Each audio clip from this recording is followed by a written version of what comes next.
"I saw her drug him," the waitress said. 3 words that would bring 180 Hell's Angels thundering into this quiet Ohio suburb. Rita's hands wouldn't stop shaking as she showed the biker the photo, his wife's manicured fingers tilting poison into his daughter's pink smoothie. 8 years old, 52 pounds, 12 minutes from sip to bathroom floor every Wednesday for 6 weeks. The stepmother smiled and called it vitamins. The doctors called it mystery illness. Rita called it what it was, murder in slow motion. And tonight, she finally had proof. The little girl had 3 weeks left to live. Before we continue, subscribe and follow this story to the end. Comment your city below so I can see how far this story travels. Rita Delgado's hands wouldn't stop shaking. She stood behind the counter at Maple Street Diner coffee pot in her grip, watching booth 12 through the pass-through window. Her knuckles had gone white around the handle. Her heart hammered so hard she could feel it in her throat. She had seen it. God help her.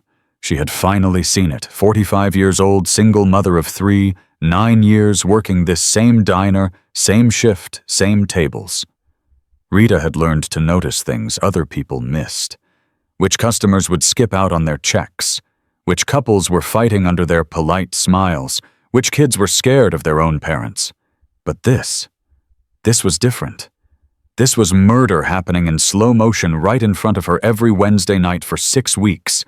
The little girl in booth 12 was dying, and Rita had just watched her stepmother poison her.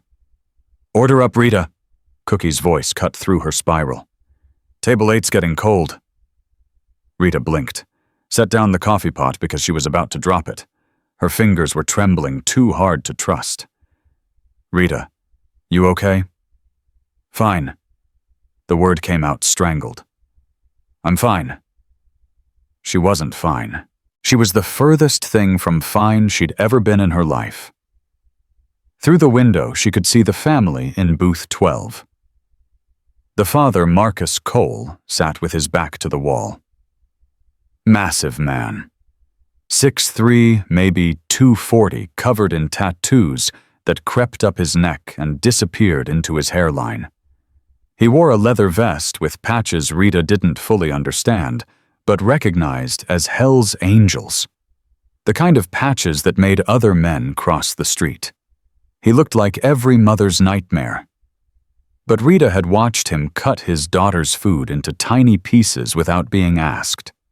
Had seen him slip his own French fries onto her plate when he thought no one was looking. Had heard him say, "It's okay, baby girl," so many times, his voice soft as cotton, that she'd lost count. Marcus Cole loved his daughter. His wife was killing her. Stephanie Cole had left 12 minutes ago. Early shift at the nursing home, she'd said, kissing Marcus on the cheek, squeezing Lily's shoulder with perfectly manicured fingers. She'd smiled at Rita on her way out, that smile that never quite reached her eyes. She'd also left behind the pink smoothie she'd brought from home, the special vitamin shake she insisted Lily drink every Wednesday, the one Rita had watched her doctor with a small amber bottle when she thought no one was looking. Lily had taken 3 sips. Now the 8-year-old was pushing back from the table, one hand pressed against her stomach face, going gray. "Daddy, I don't feel good." Rita's heart cracked. "Bathroom?" Lily nodded. Didn't speak. Just shuffled toward the back hallway, with the careful steps of a child who'd learned that moving too fast made everything worse. Rita had counted it. 12 minutes. Every single time. 12 minutes from the first sip of whatever Stephanie brought from home until Lily was in the bathroom vomiting until she had nothing left. When the girl only ate diner food, she was fine for hours. The pattern was so clear Rita couldn't believe she was the only one who saw it. "Rita?" Cookie again, sharper this time. "What's going on with you?" Rita grabbed her phone from her apron pocket. Her hands were shaking so badly she almost dropped it. Cover me for 5 minutes. What? We're slammed. 5 minutes, Cookie, please. Something in her voice must have landed. Cookie studied her face, frowned, then nodded slowly. 5 minutes. Rita walked toward booth 12. Each step felt like wading through concrete. Her pulse roared in her ears. She was about to accuse a man's wife of attempted murder based on 6 weeks of watching and a photograph she'd taken 30 seconds ago of a hand and a bottle and a drink. If she was wrong, she'd lose her job. Maybe get sued. Definitely get screamed at by a man twice her size wearing a Hell's Angels patch. If she was right and didn't say anything, that little girl was going to die. Rita had buried her own mother last year. Cancer. Slow and brutal and inevitable. She'd sat beside that hospital bed for 3 months watching someone she loved disappear piece by piece, powerless to stop it. She wasn't powerless now. Mr. Cole, Marcus looked up. His eyes were bloodshot, purple shadows underneath. The exhaustion of a parent who'd stopped sleeping because worry kept him awake. Rita recognized that look. She'd worn it herself when her youngest had gotten sick. Coffee. His voice was hoarse. Rita sat down across from him without asking permission. Mr. Cole, I need to tell you something, and I need you to listen without reacting until I'm finished. Can you do that? His brow furrowed. What's this about your daughter? Marcus's whole body went rigid. His hands flattened on the table, pressing down hard. What about Lily? She's not sick. The hell she's not.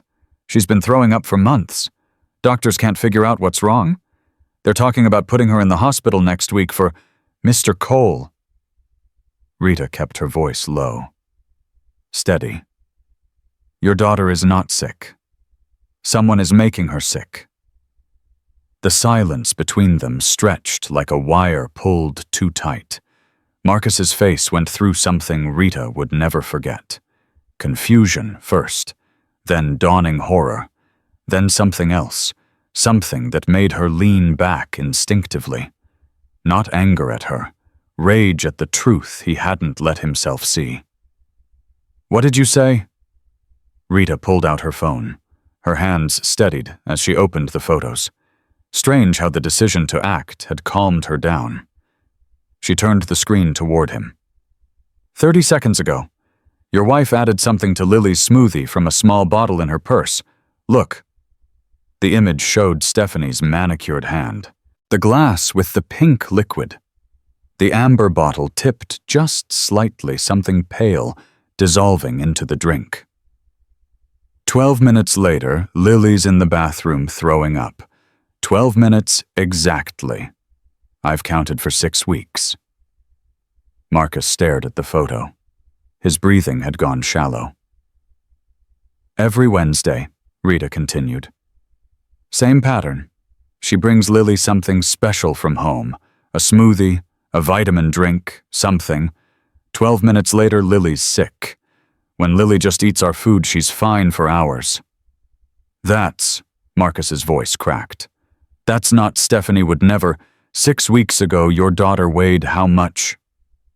He blinked at the change in direction. What? How much did she weigh, roughly? Maybe 65 pounds. She was small for her age, but healthy. And now, Marcus's face crumbled. The doctors think she's dropped to maybe 52. They can't explain the weight loss. They can't explain any of it. Because they're looking for a disease. There is no disease. There's a person. You're accusing my wife of, I'm telling you what I saw, what I've seen for 6 weeks, what I photographed tonight. Rita's voice hardened. And I'm telling you that if those doctors put in a feeding tube that your wife controls. She didn't finish the sentence. She didn't have to. Marcus stared at her like she'd reached into his chest and stopped his heart. Then he looked at the photo again.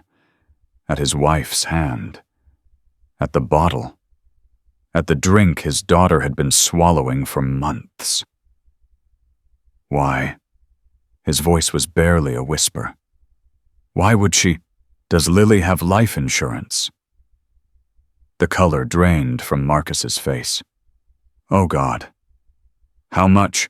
400,000. The words came out strangled.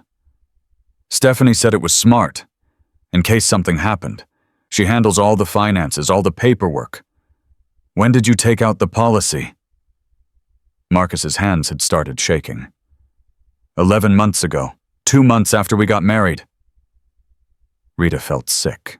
She'd suspected, but hearing it confirmed made her stomach turn. Mr. Cole, I work in a diner. I'm not a cop. I'm not a doctor. I'm a waitress who's raised 3 kids and buried her mother and learned to trust her gut when something feels wrong. She met his eyes. Something is very wrong. And if you don't act tonight, if you take that little girl home to that woman, I don't think she'll make it to Christmas. Marcus stood up so fast his coffee cup rattled. For one horrible moment, Rita thought he was going to hit her.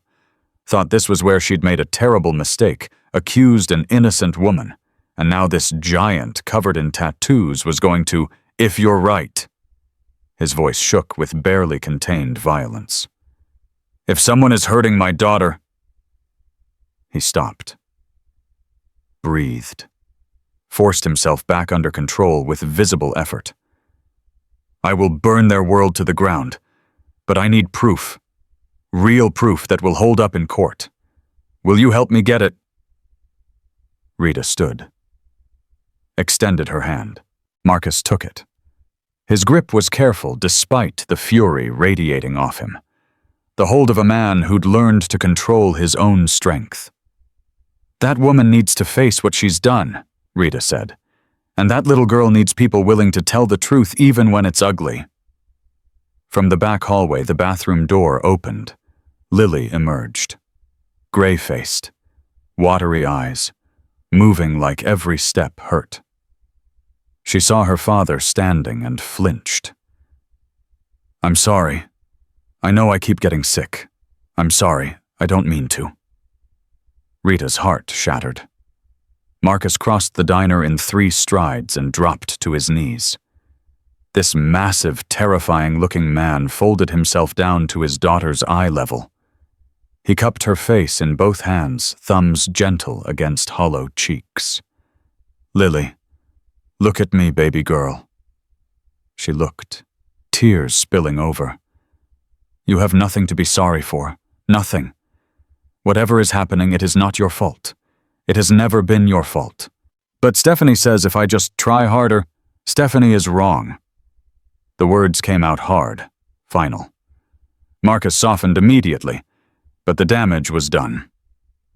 Lily's eyes went wide. Daddy, we're not going home tonight. You and me were going to Grandpa's house. Just us. Father-daughter sleepover. But Stephanie is not invited. Lily's lower lip trembled, but something else flickered across her face. Something that looked almost like hope, like relief, like a child who'd been waiting for someone to notice her suffering, and finally someone had. Really?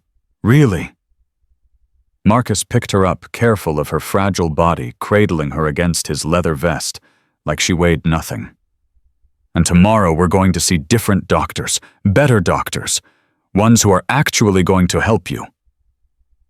Lily buried her face in his shoulder, her thin arms wrapped around his neck. Rita watched them and felt tears burning in her own eyes. Mr. Cole. He turned. My number. She pressed a slip of paper into his hand. Call me anytime. Middle of the night doesn't matter. I'll testify to whatever you need. Marcus pocketed the number, shifted Lily's weight, then pulled out his wallet and left 4 20s on the table. For your courage, he said. Rita pushed 2 of them back. I don't want payment for doing the right thing. I just want that woman to face what she's done. Marcus nodded once, sharp, certain. Then he carried his daughter out the door. Rita watched through the window as he buckled Lily into the passenger seat of a black pickup truck. Watched him stand beside the driver's door phone pressed to his ear, lips moving in what might have been a prayer or a curse. She didn't know it yet, but that phone call would set everything in motion. Marcus's hands were still shaking when he dialed. The phone rang twice before a familiar voice answered. "Talk to me." "Spectre." Marcus's throat was so tight he could barely get the word out. "It's Reaper." Silence. Vincent Torres Spectre, to every Hell's Angel who knew him, had been president of the Columbus chapter for 8 years, 54 years old. Former Franklin County Sheriff's detective who'd walked away after a corruption scandal shattered his faith in the system. He knew Marcus's voice, knew that tone. "What happened?" "Someone's been poisoning Lily." The words hung in the air like smoke. "Say that again?" "For months, making it look like she's sick. The doctors can't figure it out because they're looking for a disease, but there's no disease. There's a person." Marcus's voice cracked. "There's a $400,000 life insurance policy, and I think she's done this before." "Who?" Marcus couldn't say her name, couldn't make his mouth form the word that would make this real, that would admit he'd brought a monster into his home, into his daughter's life. "My wife." Spectre didn't ask for proof, didn't demand evidence, didn't hesitate for even 1 second. "Where are you?" "Maple Street Diner. I'm taking Lily to my father's house." "Do that. Keep her safe. Don't go home. Don't contact Stephanie. Don't do anything until I get there." "Spectre. I'm mobilizing the chapter. Every brother within 50 miles. We'll be at Devil's Forge by 9. Can you make it?" Marcus looked at his daughter through the truck window. She'd fallen asleep already exhausted from the vomiting, from the months of being sick, from the endless grinding effort of trying to survive what should have been safety. "Yeah, I'll be there." "Reaper." "Yeah. She doesn't get to hurt your daughter ever again. I swear it on my patch." The line went dead. Marcus climbed into his truck, reached over and brushed a strand of hair from Lily's forehead. She stirred, but didn't wake. "I'm going to fix this, baby girl," he whispered. "Daddy's going to fix everything." He started the engine and pulled out of the parking lot. Behind him, still visible through the diner window, Rita Delgado was already writing down everything she'd seen. Every detail, every date, every pattern she'd noticed over 6 weeks of watching a little girl disappear. She wrote until her hand cramped. Then she kept writing. Marcus's father lived 20 minutes outside the city.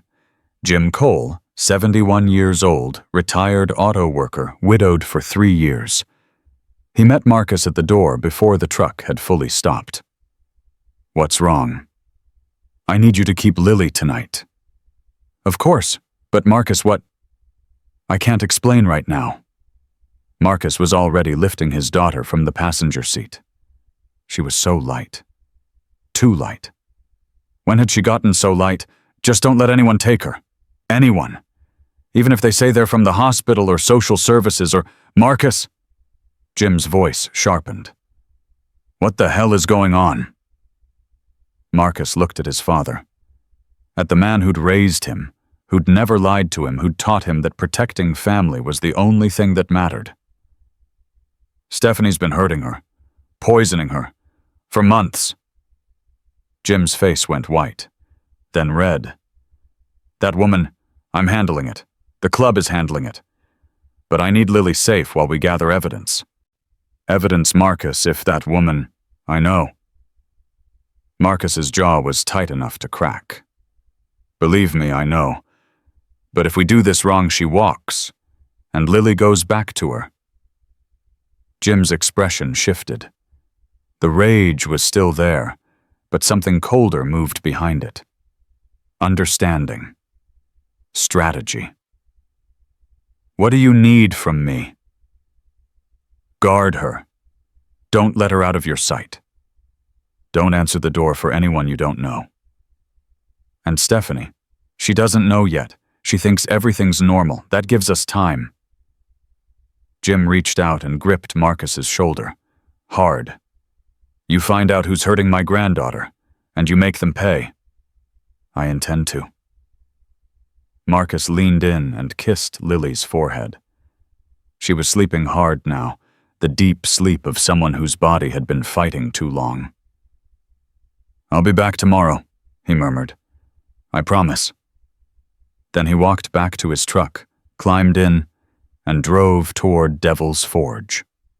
The first motorcycles arrived at 8:47 p.m. By 9 o'clock, 63 bikes filled the clubhouse parking lot. The rumble of engines had brought neighbors to their windows, but no one called the police. Not in this neighborhood. Not for the Hells Angels. Spectre stood at the front of the meeting room, arms crossed, waiting. He'd made 4 calls after hanging up with Marcus. 4 calls that had activated a network built over decades. David Park arrived first.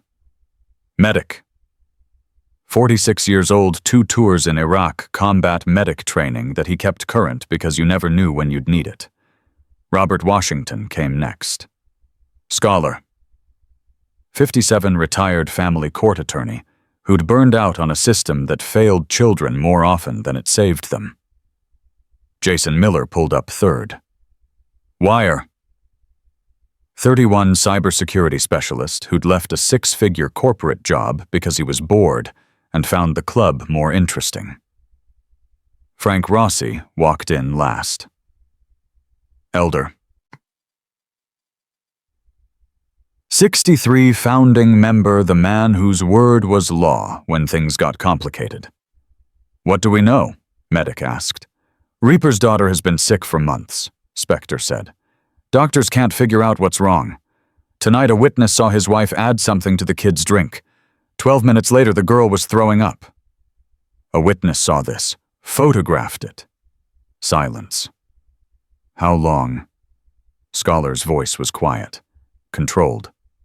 6 weeks of observation, months of symptoms, and there's a $400,000 life insurance policy on the kid taken out 11 months ago. Elder swore under his breath, something in Italian that didn't need translation. What's the play? Wire asked. We gather evidence, medical records, digital footprints, witness statements. We build a case so airtight that woman never sees daylight again. Spectre looked around the room.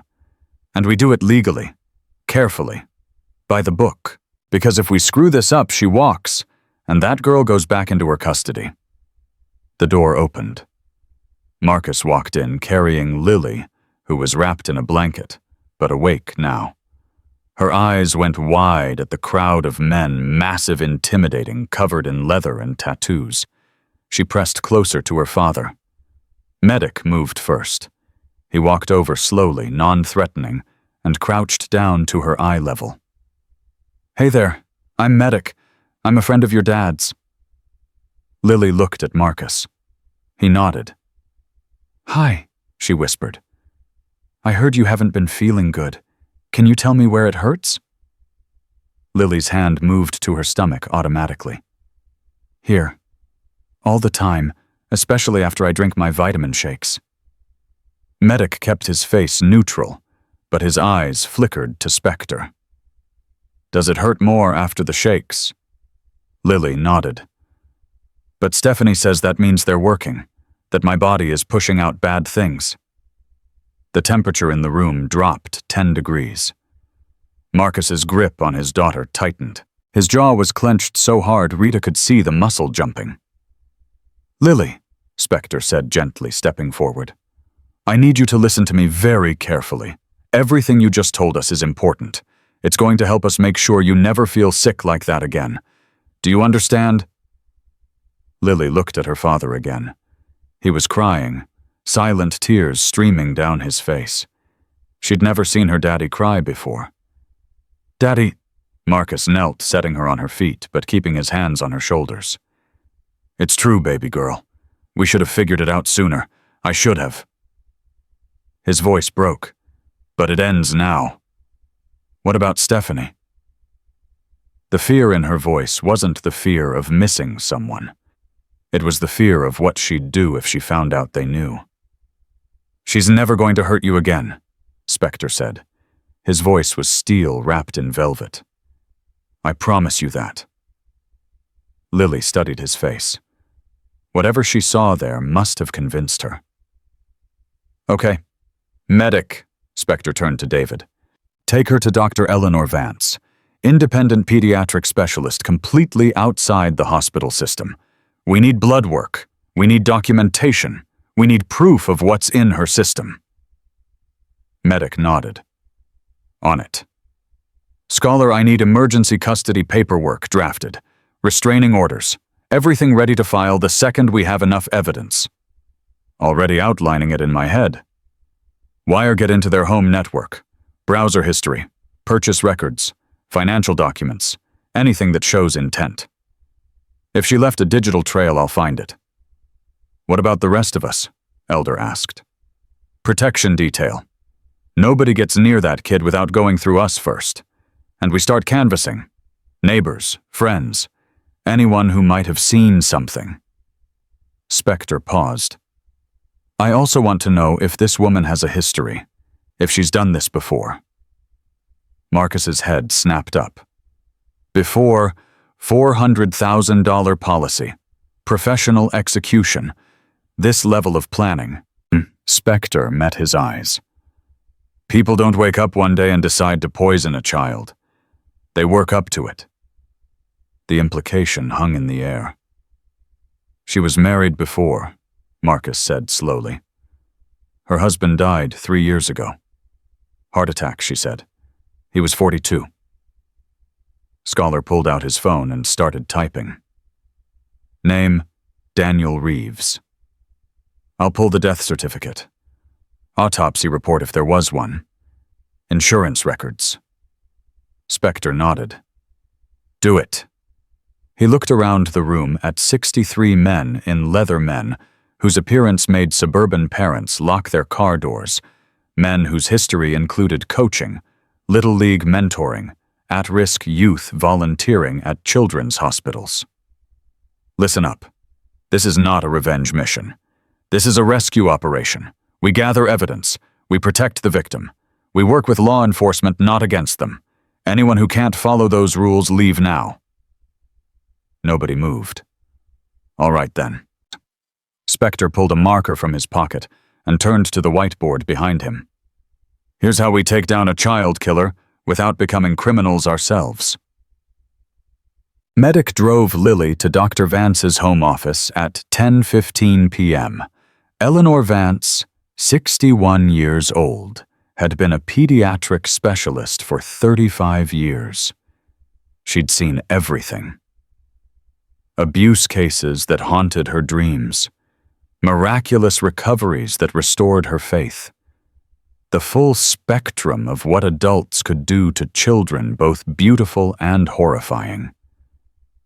She'd also been a club friend for 15 years, ever since her own daughter had been helped by Hell's Angels after a stalker ex-boyfriend made her life a nightmare.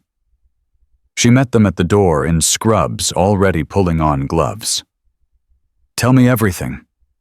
Medic explained, while Dr. Vance led Lily to an examination room decorated with butterflies and sunshine. The contrast between the cheerful decor and the gaunt little girl sitting on the table was almost too much to bear. Lily, I'm Dr. Vance. I'm going to check you out and take some blood, okay? It'll pinch a little, but I'll be as gentle as I can. Okay. The examination was thorough. Weight 52 pounds, heart rate elevated, blood pressure low, eyes yellowing slightly, skin papery dehydrated, hair thinning at the temples. When did the symptoms start? Dr. Vance asked, keeping her voice light as she prepared the blood draw. I don't remember exactly. Maybe last November. And what happens when you get sick? I throw up, a lot. Sometimes my stomach hurts so bad I can't move. Sometimes I'm so dizzy I fall down. Does anything make it better? Lily thought about it. When I stay at Grandpa's house, I feel better. Stephanie says it's because the country air is good for me. Medic and Dr. Vance exchanged a look. How often do you stay at Grandpa's? Maybe once a month, sometimes more if Daddy has to work. And you feel better there? Yeah, I can eat and everything, but then when I come home I get sick again. Dr. Vance drew 3 vials of blood, labeling each one carefully. Lily, you're being very brave. I'm going to run some tests on this blood. It might take a few hours, but I promise I'll figure out what's making you sick. Stephanie says the doctors already tried everything. Different doctors sometimes find different answers. At 2:30 a.m., Dr. Vance called Spectre. Her voice was shaking. I found it. Emetine. It's the toxic compound in ipecac syrup. Her levels indicate chronic exposure over at least 4 months. Spectre closed his eyes. How bad? Bad. Liver enzymes elevated, kidney function compromised, early cardiac damage. Dr. Vance's voice cracked. If this had continued another month, maybe 6 weeks, she would have gone into organ failure. You're sure? I'm positive. This is deliberate poisoning, systematic, calculated, and whoever did this knew exactly what they were doing. Spectre opened his eyes, looked across the clubhouse at Marcus, who was staring at his phone, waiting for news. Document everything. Every test result, every symptom, every marker. I need language that will hold up in court. Already done. And Vincent, Dr. Vance's voice hardened. Find the person who did this. Find them and make sure they never touch another child. That's the plan. Spectre ended the call. He walked over to Marcus, who looked up with terror in his eyes. Is she? She's going to be okay. We caught it in time. The relief that washed over Marcus's face was painful to witness. But we have proof now, Spectre continued. Toxic levels of emetine in her blood. That's the active ingredient in ipecac. Someone has been giving it to her for months. Marcus's relief curdled into rage. Stephanie. We're going to prove it, and when we do, I want to be there. I want to look her in the eye and ask her why. Why she would do this to an 8-year-old child who never did anything but try to love her. Spectre put a hand on his shoulder. You'll get that chance. But first we build the case. First we make sure she can never hurt anyone again. Marcus nodded. His hands were shaking again, but not with fear this time. With rage. With purpose. With the cold, calculated fury of a father who'd finally found the monster hiding in his own home. Then let's build the case. At 4:00 a.m., Wire looked up from his laptop with an expression that made everyone in the room stop talking. You need to see this. The browser history from Stephanie's laptop painted a picture of premeditated murder, search after search dating back 14 months. Ipecac syrup dosage children. Chronic poisoning symptoms pediatric. Life insurance payout timeline. Undetectable poisons children. Can autopsy detect emetine after death? Marcus read each entry with a face carved from stone. There's more. Wire pulled up another screen. Credit card purchases. 3 bottles of ipecac syrup from an online pharmacy over the past year. A book called Quiet Killers: A History of Domestic Poisoning. And, he hesitated. What? Text messages. Between Stephanie and someone saved in her phone as D. Wire turned the laptop so everyone could see. The conversation was dated 3 weeks ago. Stephanie doctors talking organ failure. Maybe 6 more weeks. D. You sure about the timeline? Stephanie. Yes. Small doses nobody suspects. They think it's Crohn's or autoimmune. D. And the payout, Stephanie, $400K. Plus I get the house. D. When Stephanie kid won't make it to spring, then we wait 6 months. I play grieving stepmom, file for divorce, and we're set. The silence in the room was absolute. Marcus made a sound, a raw, wounded noise that didn't sound human. His daughter, his 8-year-old daughter, discussed like a problem to be solved, given a death date like an expiration stamp on meat. "Who's D?" Elder's voice was hard as granite. Wire was already running the number. "Derek Simmons, 41, lives in Cincinnati. Previous relationship with Stephanie looks like they dated before she married Daniel Reeves. Her first husband. Yeah, the one who died of a heart attack at 42. Scholar looked up from his phone. "I've got the records on Daniel Reeves. Death certificate lists cardiac arrest. No autopsy was performed. The attending physician ruled it natural causes. But there's a police report from 6 months before his death. His sister Elena Reeves filed a complaint alleging that Stephanie was doing something to her brother. She couldn't prove it. Investigation was dropped." "Did she get anything from his death?" Scholar's jaw tightened. $200,000 life insurance policy, paid out in full. The pattern was clear now. Crystal clear. Stephanie Cole wasn't just a woman who'd decided to kill her stepdaughter for money. She was a serial killer who'd done this before, and she'd almost gotten away with it twice. "We need Elena Reeves," Spectre said. "Tonight, before word gets out, and Stephanie rabbits." "I've got her number," Scholar said. "Call her. Tell her we're reopening her brother's case, and tell her—" Spectre looked at Marcus at the shattered father who'd just discovered the woman he'd married was a monster. "Tell her she was right. About all of it." Marcus didn't move. Didn't speak. He just stared at the laptop screen, at the text messages planning his daughter's murder, at the cold calculation of the woman who'd slept beside him for 14 months. Then slowly his hands curled into fists. "I trusted her," he whispered. "I brought her into our home, into Lily's life." "You didn't know." Spectre's voice was firm. "She's good at this. That's why she's gotten away with it. My daughter almost died because I was too blind to see. Your daughter is alive because you listened when someone told you the truth. A lot of people wouldn't have. A lot of people would have defended their wife, accused the waitress of being crazy, taken their kid home, and never looked back." Spectre gripped his shoulder. "You believed. You acted. And now Stephanie Cole is going to spend the rest of her life in prison because you had the courage to face the truth." Marcus looked up. His eyes were red-rimmed, but the weakness was burning away. "I want to be there when they arrest her." "You will be.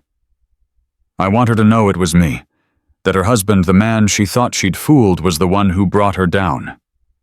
She'll know." Marcus nodded once.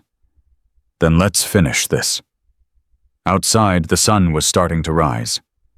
In less than 12 hours, Stephanie Cole's carefully constructed world would come crashing down around her, and 180 Hell's Angels would make sure she never hurt another child again. The call to Elena Reeves went through at 4:47 a.m.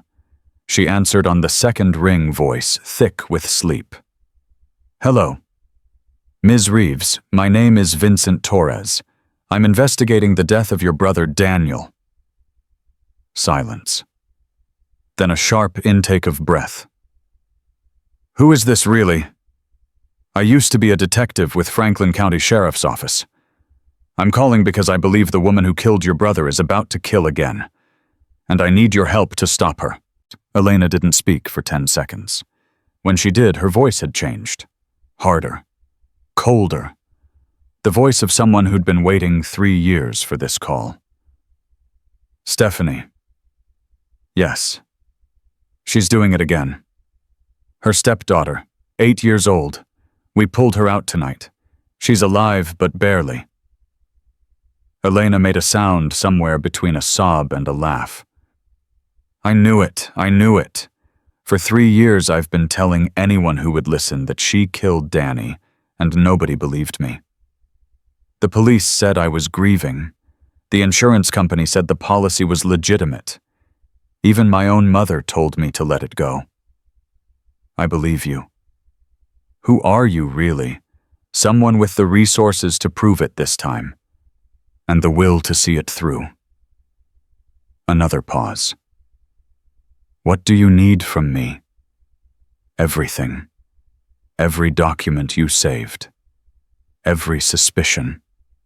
Every detail you remember about your brother's illness before he died.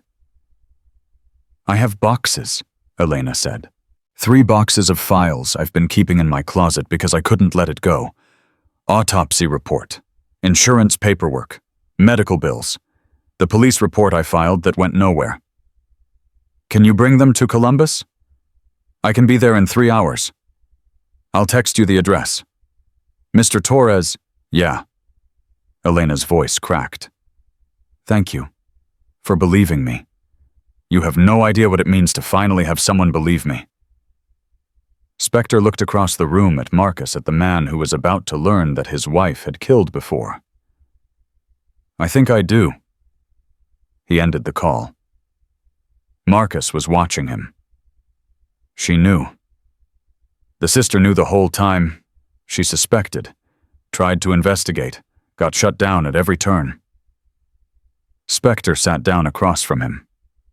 Reaper, what I'm about to tell you is going to be hard to hear. Harder than finding out my wife's been poisoning my daughter for money. Different hard. Marcus's jaw tightened. Just say it. Elena Reeves filed a complaint with police 6 months before her brother died. She told them Stephanie was doing something to him. He'd been having episodes, weakness, vomiting, heart palpitations. Marcus closed his eyes. The investigation went nowhere. Her brother died of cardiac arrest 4 months later. No autopsy. Attending physician ruled it natural causes. Because the wife was right there, Marcus said bitterly. Crying, grieving, playing the part. Because that's what she does. That's who she is. Spectre leaned forward. But here's the thing, Elena saved everything. 3 boxes of documentation. If there's anything that connects the 2 cases, proves a pattern, we'll find it in those files. And if we don't, then we use what we have. The toxicology on Lily, the text messages, the browser history, the purchase records, Rita's photographs and testimony. We've got enough to put her away for attempted murder right now. But if we can prove she killed Daniel Reeves too, life without parole. Exactly. Marcus opened his eyes. Something had shifted in them. The grief was still there, but buried now beneath something colder, harder. The focus of a man who'd found his purpose. 3 hours until Elena gets here. Give or take. What do we do until then? Spectre stood.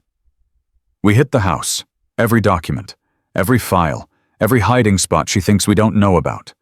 If Stephanie kept trophies records, anything that ties her to Daniel's death, it's there. She doesn't know yet. That we know. Which means we have a window. Small one. She'll figure out something's wrong when you don't come home tonight, but she won't know how much we know. We use that. Marcus stood too. Then let's go. The drive to 1247 Birchwood Lane took 18 minutes. Marcus rode with Spectre. Behind them, a convoy of 12 motorcycles carried the search team men who'd been trained to look for things others missed, to document evidence that would hold up in court, to move through a space without leaving traces. The house was dark when they arrived. Stephanie's shift at the nursing home didn't end until 6 a.m. They had just over an hour. Marcus unlocked the front door with hands that shook only slightly. Where would she keep important documents? Scholar asked. Filing cabinet in the office. But she has a lockbox too. Keeps it in the closet. Says it's for jewelry, but she's always weird about it when I ask. Show me. The lockbox was small, fireproof, hidden behind a rack of designer shoes. Marcus didn't know the combination. Wire stepped forward. Move. 60 seconds of focused work, and the lock clicked open. Inside, they found the life insurance policy on Lily. $400,000, taken out 11 months ago. Beneficiaries Marcus Cole and Stephanie Cole, 50-50, split. They also found a second policy. This one was older, yellowed, worn at the edges. Daniel Reeves, $200,000. Beneficiary Stephanie Reeves. Payout date 3 years ago. She kept it, Scholar said quietly. She kept the policy from her first victim. Trophy, Elder growled. Like a serial killer keeping souvenirs. Marcus stared at the document. His wife. The woman he'd made love to, shared meals with, trusted with his daughter. She'd been carrying proof of her first murder around for 3 years. There's more. Wire had moved to the filing cabinet. Come look at this. A folder labeled Medical. Inside, meticulous records, doctor visits, test results, symptom logs, and beneath all of it, a handwritten journal. Wire opened it at random and read aloud. November 14th, 0.5 ml this morning in orange juice. Vomiting began at 8:47. Duration 23 minutes. She complained of stomach pain at school. Teacher called. Played concerned stepmother. Appointment scheduled with pediatric gastro. Marcus made a sound like he'd been kicked. December 3rd.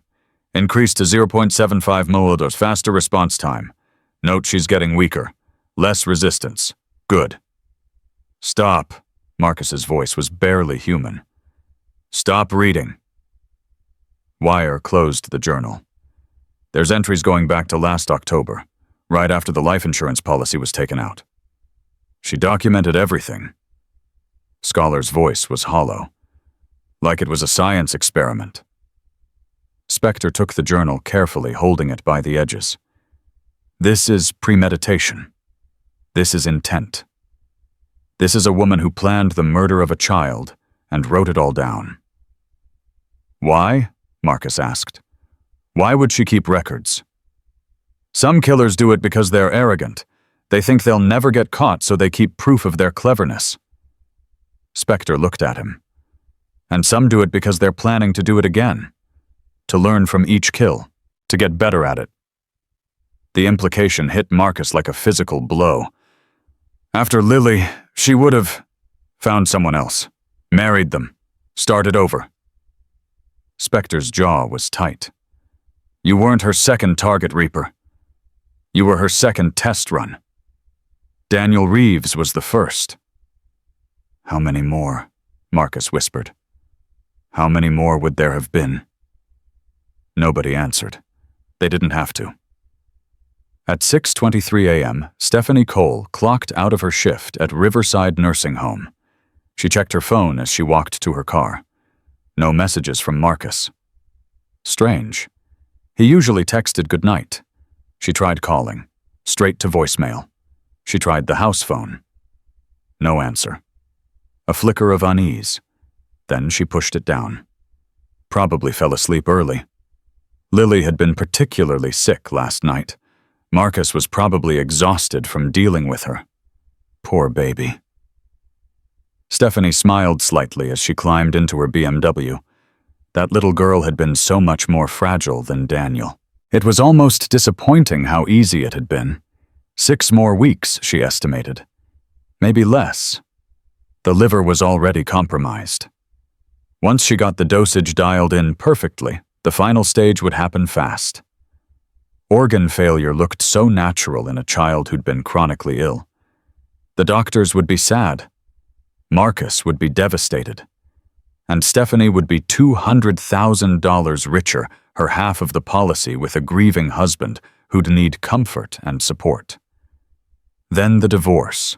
18 months, maybe 2 years. Enough time to look respectable. Then Derek. She'd already picked out the next target. A widower in Kentucky with a 7-year-old son and a trust fund from his late wife. Easy mark. Lonely. desperate for someone to help him raise his boy. Some women collected shoes. Stephanie collected life insurance policies. She pulled out of the nursing home parking lot, already planning her next move. She had no idea that everything was about to end. Eleanor Reeves arrived at Devil's Forge at 7:41 a.m. She was 52 years old, gray threading through her dark hair circles under her eyes that spoke of 3 years of sleepless nights. She carried 2 boxes in her arms, a third balanced precariously on top. Marcus met her at the door. For a long moment, they just looked at each other.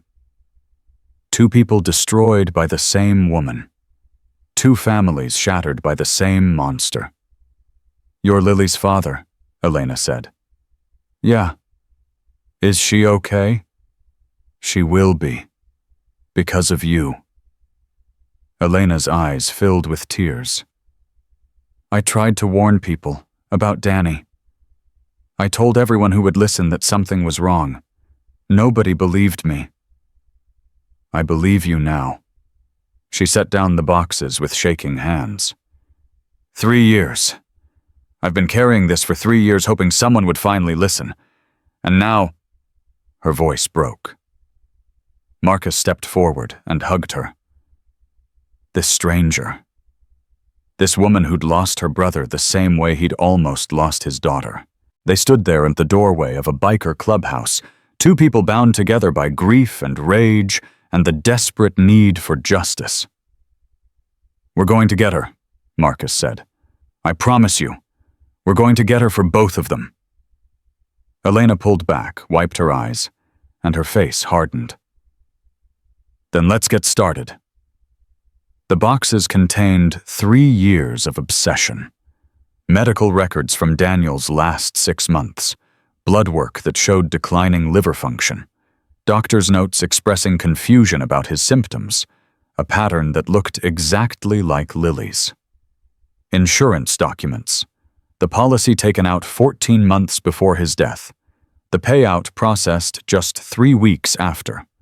Police reports, Elena's complaint, the investigator's dismissive notes, case closed due to lack of evidence, and photographs. Daniel Reeves, healthy and smiling from the year before he married Stephanie. Daniel Reeves, 6 months into the marriage, looking tired and thin. Daniel Reeves, 2 months before his death, gaunt and hollow-eyed, propped up in a hospital bed, while Stephanie stood beside him with a concerned expression. "She did the same thing," Elena said, spreading the photos across the table. "The same pattern. He was healthy when they met. Then he started getting sick. Doctors couldn't figure out why. She played the devoted wife, brought him special meals, gave him supplements she said would help." "Did you ever see her add anything to his food?" Scholar asked. "Once." Elena's voice was quiet. "About a month before he died. I stopped by unannounced, and I saw her putting drops from a little bottle into his tea. When I asked what it was, she said it was an herbal supplement, milk thistle for his liver." "Did you tell anyone?" "The police.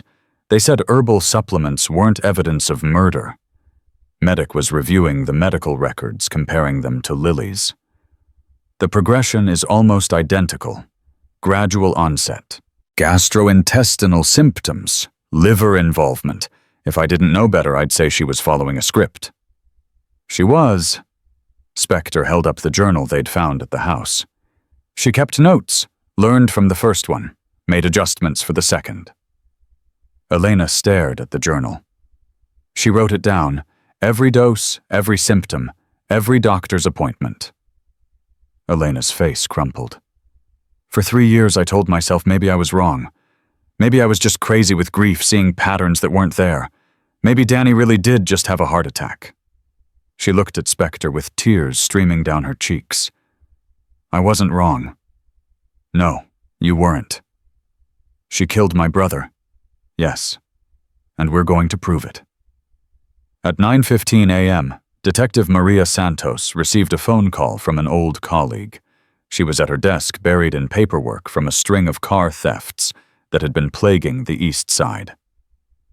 The last thing she expected was Vincent Torres's voice on the other end. "Spectre. What the hell, you dropped off the face of the earth 3 years ago?" "I found something, Maria. Something big. And I need you to trust me." Santos leaned back in her chair. She and Vincent had worked together for 8 years before he walked away from the badge. Good cop. Better detective. The kind of partner who'd take a bullet for you and never mention it again. "Talk to me." "Attempted murder. Child victim. 8 years old. Perpetrator is the stepmother. I have toxicology. I have digital evidence. I have witness testimony. And I have a paper trail connecting her to a previous homicide that was ruled natural causes." Santos sat up straight. "Jesus Christ. I need you to meet me. Bring a warrant team. We're going to make an arrest today and I want it done right." "Where?" Spectre gave her the address. 1 hour. And Vincent, this better be as solid as you say it is." "It's solid. Trust me." Santos hung up and grabbed her jacket. Whatever Vincent Torres had found, it was about to ruin someone's day. At 10:47 a.m., Stephanie Cole pulled into her driveway. Something felt wrong. Marcus's truck was gone. That wasn't unusual. He could be at work or running errands. But the house had an empty feeling. A stillness that made her skin prickle. She checked her phone again. Still no response to her texts. No returned calls. Unease coiled in her stomach. She unlocked the front door and stepped inside. "Marcus Lilly." Silence. Her heels clicked against the hardwood as she moved through the living room. Everything looked normal. Nothing out of place. But something was different. Something she couldn't quite identify. Then she saw it. The filing cabinet in the office. The drawer that was always locked. It was closed, but not quite flush. Someone had been inside. Stephanie's heart stuttered. She crossed to the bedroom closet with quick, sharp steps, pulled back the rack of shoes. The lockbox was there, but the lock was open. She yanked it toward her hands, shaking, and threw back the lid. Empty. The insurance policies, the documents, all of it, gone. Stephanie stood very still. For 30 seconds, she didn't move, didn't breathe. Her mind raced through possibilities, scenarios, escape routes. Marcus knew. Somehow impossibly Marcus knew. How she'd been so careful, so patient. Every detail planned, every contingency considered. How had he... The waitress. Stephanie's eyes widened. Last night, at the diner, the waitress who'd been hovering near their booth. The one who'd looked at her strangely when she added the supplement to Lily's smoothie. That interfering bitch had seen something. And now everything was falling apart. Stephanie's first instinct was to run, get in the car, drive to Derek's, figure out what to do from there. They had money saved, fake IDs prepared for exactly this scenario. They could be in Mexico by tomorrow if they moved fast. But first she needed to know how bad it was. She pulled out her phone and called Derek. He didn't answer. She tried again. Voicemail. Something cold settled in Stephanie's chest.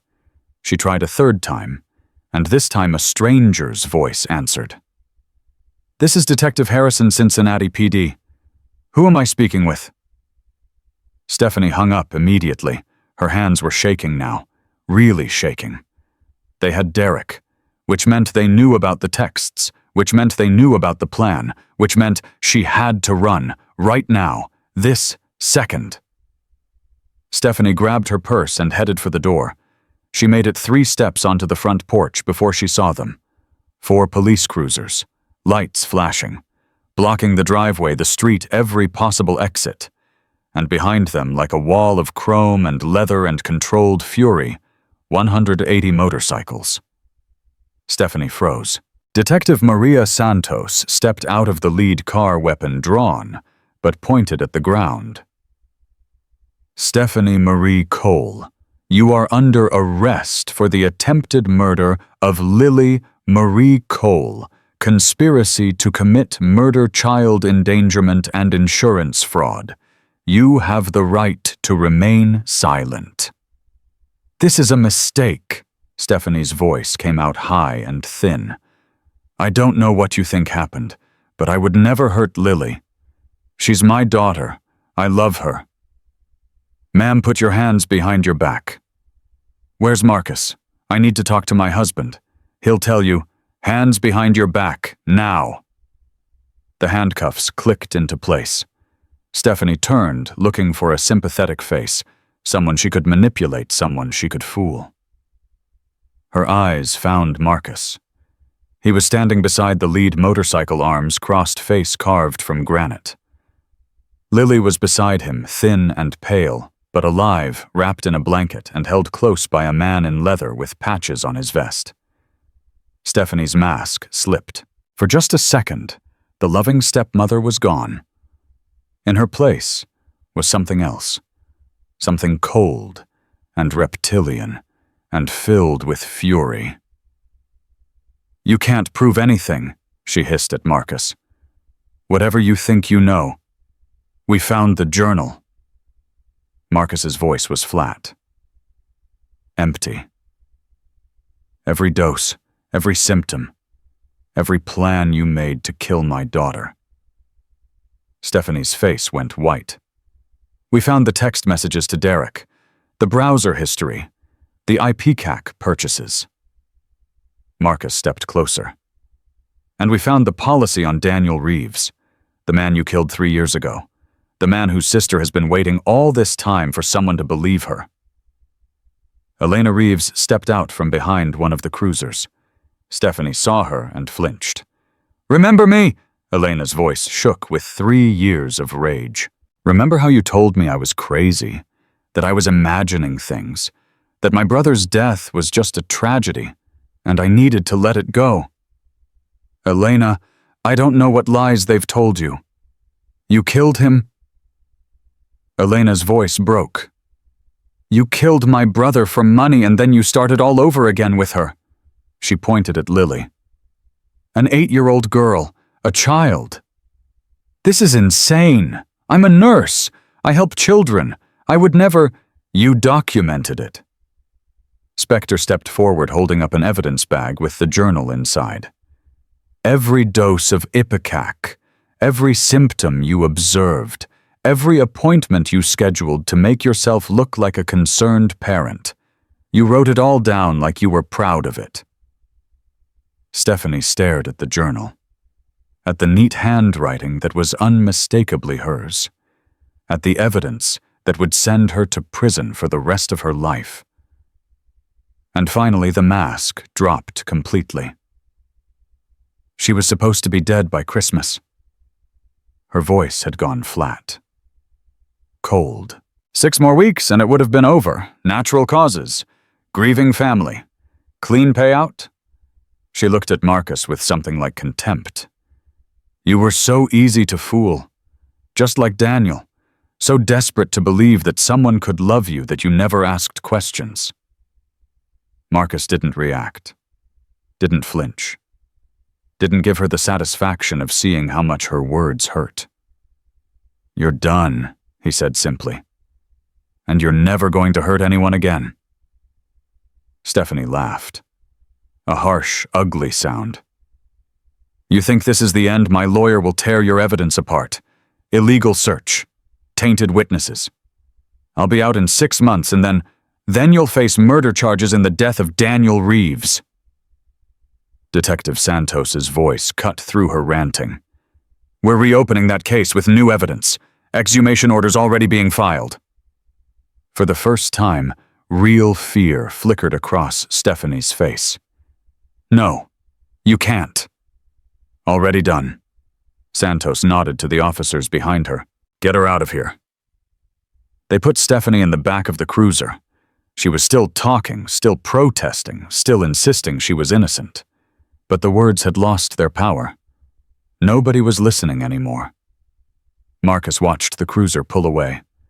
Lily tugged at his hand. "Daddy?" He looked down at his daughter, at her thin face and hollow cheeks and eyes that held too much knowledge for an 8-year-old. "Is she gone?" "Yeah, baby girl. She's gone." "Is she coming back?" Marcus knelt down and gathered Lily into his arms, held her close, felt her heart beating against his chest, weak but steady alive, because a waitress had paid attention, and a group of bikers had decided a child's life mattered more than their reputation. "Never," he whispered. "She's never coming back." Lily buried her face in his shoulder, and for the first time in months, she didn't apologize for crying. The arraignment happened 3 days later. Marcus sat in the front row of the courtroom, Lily beside him, her small hand wrapped tight around his fingers. She'd insisted on coming, said she needed to see it, needed to know that Stephanie was really going to be punished for what she'd done. Dr. Chen, her trauma therapist, had advised against it. Too soon, she'd said. Too much for a child to process. But Lily had looked at Marcus with those huge brown eyes and said, "I need to see her in the cage, Daddy. I need to know she can't get out." So here they were. Stephanie entered through the side door in an orange jumpsuit, hands cuffed in front of her. She looked different without the designer clothes and perfect makeup. Smaller, older. The fluorescent lights caught every line on her face, every shadow under her eyes. She scanned the courtroom and found Marcus immediately. For 1 second, her mask slipped back into place. The wounded wife. The falsely accused, the victim of a terrible misunderstanding. Then she saw Lily, and something ugly flickered across her face before she could stop it. Lily flinched. Marcus pulled her closer. "She can't hurt you anymore. She's behind glass now. She can't touch you." "I know." Lily's voice was small but steady. "I just wanted her to see me, to know I'm still here." The judge entered. Everyone rose. Marcus kept his eyes on Stephanie as the charges were read. Attempted murder in the 1st degree. Conspiracy to commit murder. Child endangerment. Insurance fraud. And pending the results of the exhumation murder in the 1st degree for the death of Daniel Reeves. Stephanie pleaded not guilty to all charges. Of course she did. Her lawyer, a sharp-faced woman in an expensive suit, argued for bail. His client was a respected healthcare professional. No flight risk. Strong ties to the community. The prosecutor laughed. Actually laughed. "Your Honor, the defendant documented her crimes in a handwritten journal. She researched lethal dosages. She texted her accomplice about the timeline for her victim's death. She's already killed once, and was weeks away from killing again." The prosecutor held up a thick folder. "We have toxicology reports showing lethal levels of emetine in the victim's blood. We have purchase records for ipecac syrup. We have browser history showing searches for undetectable poisons. And we have the defendant's own words in her own handwriting describing exactly how she planned to murder an 8-year-old child for insurance money." She set the folder down with a thud. "The state requests remand without bail." The judge didn't hesitate. "Bail denied. The defendant will be held pending trial." Stephanie's face went white. "You can't do this." Her voice rose, cracking the composed facade. "I'm innocent. This is all a setup. My husband and his biker gang are framing me because—" "That's enough, Ms. Cole. They broke into my house. They stole my property. Everything they have is inadmissible. That will be determined at trial." The judge's voice was ice. "Officers, remove the defendant." They took her through the side door. She was still shouting. Still protesting. still insisting that everyone had it wrong, that she was the victim, that Marcus and the Hell's Angels had orchestrated everything. The door closed behind her, and the courtroom went quiet. Marcus exhaled. Lily looked up at him. "Is it over?" "The first part." He squeezed her hand. "There's still the trial. She'll try to fight it." "Will she win?" Marcus thought about the evidence. The journal, the texts, the toxicology, the witness testimony, Rita's photographs, Elena's documentation, Dr. Vance's medical records. "No, baby girl, she won't win." Lily nodded slowly. Then she did something she hadn't done in months. She smiled. The exhumation order came through 4 days after the arraignment. Elena Reeves stood at the edge of the cemetery, watching strangers dig up her brother's grave. She'd waited 3 years for this moment, prayed for it, dreamed about it. And now that it was happening, she felt nothing but empty. Marcus stood beside her. He hadn't known Daniel, had no reason to be there except that he understood. They were both victims of the same woman, bound together by a grief that would never fully heal. "I used to come here every Sunday," Elena said quietly. "Bring flowers. Talk to him. Tell him I was still fighting." She paused. "The last year I started coming less. Started wondering if maybe everyone was right. Maybe I was just crazy with grief. Maybe I'd invented the whole thing because I couldn't accept that my healthy, strong, perfect brother had just died." "You weren't crazy." "No, I wasn't." Elena's voice hardened. "She killed him. And now everyone will know." The forensic team worked in silence, professional, methodical. When the coffin emerged from the ground, Elena made a sound that wasn't quite a sob. 3 years. She whispered. 3 years he's been lying there while she walked free, while she found another family to destroy. Marcus didn't know what to say, so he just stood there, present, witnessing. The coffin was loaded into a van and taken to the medical examiner's office. 3 days later, the results came back. Potassium chloride, lethal levels, the same substance used in lethal injections. The same substance a nursing home employee would have easy access to. Daniel Reeves hadn't died of a heart attack. He'd been murdered. And now finally there was proof. Spector delivered the news to Marcus at the clubhouse. They found it. Same pattern as Lily, different poison. She started with potassium chloride, switched to ipecac when she realized it was harder to detect. He handed Marcus the report. "The prosecutor is filing amended charges. Murder 1. If convicted, she's looking at life without parole." Marcus stared at the document. The words blurred. 2 victims, he said. 2 families destroyed.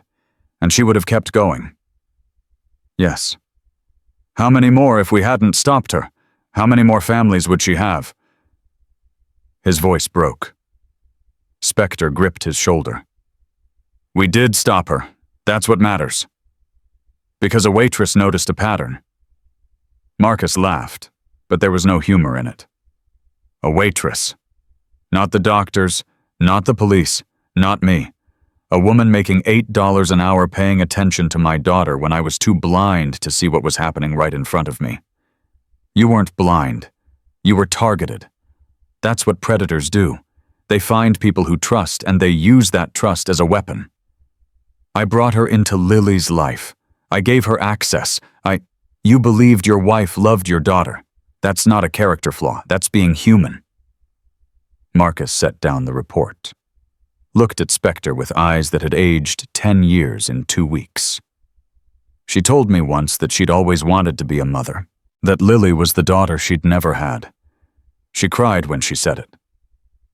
He paused. "Was any of it real? Any of it at all?" Spector considered the question. He'd dealt with predators before. In his years as a detective, he'd interrogated men and women who'd done terrible things without a flicker of remorse. He knew the answer Marcus was looking for. He also knew it wouldn't help. Does it matter? Marcus blinked.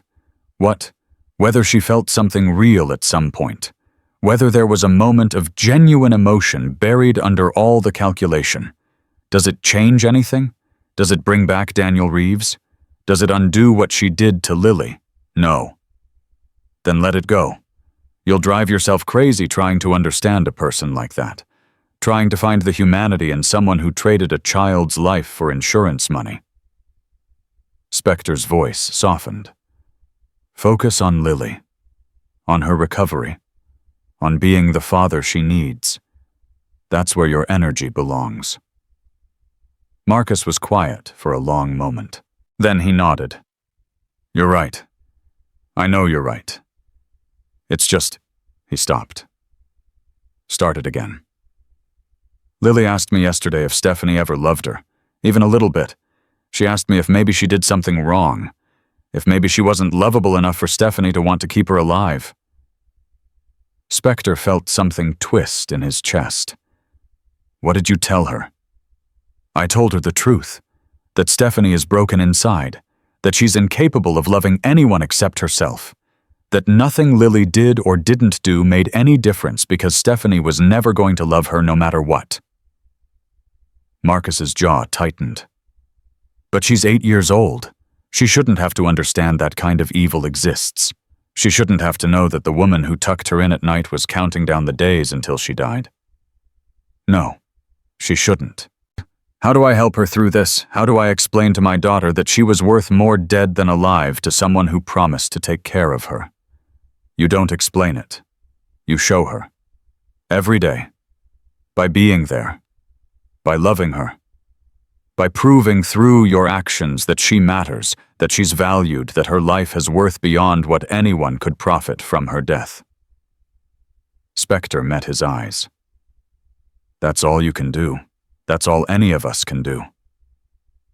Marcus absorbed this. Then he straightened. Squared his shoulders.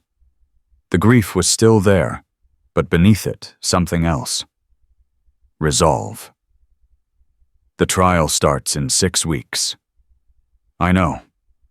I want every brother who worked this case there. Front row. I want her to see exactly how many people it took to stop her. I want her to understand that she didn't just mess with my daughter. She messed with a family of 180 men who don't forget. Spector nodded slowly. You'll have them. Every single one.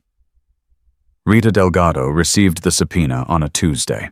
She was at work 3 tables deep in the lunch rush when a man in a suit walked in and asked for her by name. Rita Delgado. That's me. He handed her the envelope. You've been called as a witness for the prosecution in the case of State of Ohio versus Stephanie Marie Cole. Trial date is January 15th. Rita stared at the document. This was really happening. She was going to have to sit in a courtroom and tell everyone what she'd seen. The photographs, the pattern, the 12 minutes between the smoothie and the bathroom. Her hands were shaking. Cookie appeared at her shoulder. Rita, what is it? I have to testify, at the trial. The poisoning case. The little girl. Rita nodded. Cookie took the envelope from her hands, read the document carefully, then looked up with something like pride in her eyes. You need time off, you take it. I'll cover your shifts. Cookie, I can't ask you to. You're not asking. I'm telling. Cookie's voice was firm. You saved that little girl's life, Rita. You did what most people would have been too scared to do. And now you're going to help put the woman who hurt her in prison for the rest of her life. That's more important than the lunch rush. Rita felt tears prick her eyes. What if I freeze up? What if I get on the stand and forget everything? You won't. What if her lawyer tears me apart? What if they make me look crazy or stupid or... Rita! Cookie gripped her shoulders. Look at me. You know what you saw. You documented it. You took pictures. You told the truth when it would have been easier to stay quiet. That's courage. Real courage. And nothing that lawyer says can take that away from you. Rita took a breath. Then another. Okay, I can do this. Yes, you can. The phone in Rita's apron buzzed. She pulled it out and saw Marcus Cole's name. Hello. Rita, it's Marcus. I heard you got subpoenaed. Just now. I'm still processing. I know it's scary. I know you didn't sign up for any of this, but I wanted to thank you again. For everything. His voice was rough. Lily's doing better. Gained 4 pounds this week. She's sleeping through the night. She laughed yesterday. Really laughed. First time in months. Rita pressed her hand to her mouth. That's because of you, Marcus continued. Because you paid attention when nobody else did. Because you cared about a stranger's daughter enough to risk your job, your reputation, everything. Rita's voice cracked. I couldn't watch her die. I couldn't just stand there and let it happen. Most people could. Most people do. They see something wrong and they look the other way because it's easier, because it's not their problem, because they're afraid of what might happen if they get involved. Marcus paused. You didn't look away. And my daughter is alive because of it.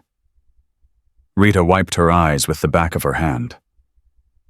I'll be at the trial, she said. I'll tell them everything. Every detail. Every pattern. Everything I saw. I know you will. And Marcus, tell Lily I'm proud of her. Tell her she's the bravest kid I've ever met. I'll tell her. Rita hung up and looked at Cookie, who was pretending not to have heard every word. I need to take my break early. Take all the time you need. Rita walked out the back door, leaned against the wall, and cried. Not sad tears. Relief. Pride. The overwhelming emotion of having done something that mattered. For once in her life, she had done something that truly, genuinely mattered. Derek Simmons broke 2 weeks before the trial. The plea deal had been on the table for a month. Testify against Stephanie. Provide detailed information about the conspiracy, accept a reduced sentence of 15 years instead of the 30 he was facing. He'd refused. Insisted Stephanie would find a way out. She always did. Then his lawyer showed him the amended charges. Murder 1 for Daniel Reeves. The text messages. The journal. The toxicology. The mountain of evidence that was going to bury both of them. And Derek Simmons finally understood that Stephanie Cole wasn't going to save him. She was going to drag him down with her. I want the deal, he told his lawyer. I'll tell them everything. The deposition took 6 hours. Derek laid out the entire plan. How he and Stephanie had met 15 years ago. How they'd talked about getting rich together, finding marks, running long cons. How Stephanie had discovered that marriage was the perfect vehicle for fraud because nobody suspected a wife. Daniel Reeves had been her first test. A lonely widower with a decent life insurance policy and no family paying close attention. Stephanie had married him, spent a year building trust, then started the slow process of killing him with potassium chloride stolen from her nursing job. She called it the long game, Derek said the key was patience, was gradual symptoms that looked like natural illness. Build up the concerned wife act. Then when they finally died, nobody asked questions. And Marcus Cole? Bigger target? Hell's Angel with a house paid off and a kid who was easy to access. Derek's voice was flat, detached, like he was describing a business transaction. The plan was the same. Marry him. Gain access to the daughter. Take out a policy. Wait a year. Start the process. What process? IPCAC. She switched from potassium chloride because it's harder to detect in an autopsy. Small doses over months. The kid gets sick, nobody knows why doctors run tests and find nothing. Eventually the organs fail, and she dies. Derek shrugged. Clean, quiet, natural causes?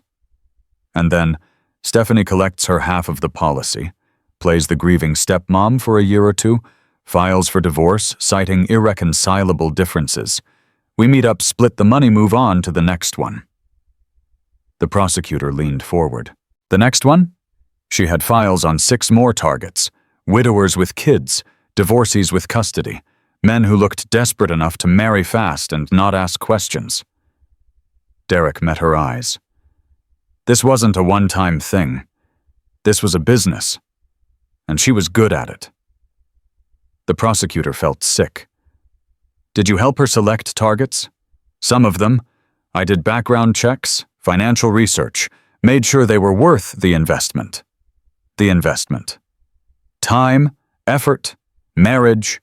It takes years to do this right. You don't want to waste that on someone with a $50,000 policy when you could get one with $500,000. The prosecutor set down her pen. Mr. Simmons, did it ever occur to you that you were planning the murder of children? Derek blinked. They were collateral. Collateral? The policies were on the kids, not the husbands. You take out a big policy on a spouse, someone asks questions. But on a kid, everybody understands that. Parents want to protect their children. It's normal. And killing them was normal too. For the first time, something flickered across Derek's face. Doubt. Maybe guilt. It was Stephanie's idea, all of it. I just helped with the planning. You texted about when the victim would die. You discussed timelines. You asked about payouts. I never touched those kids. Never. That was all her. The prosecutor stood.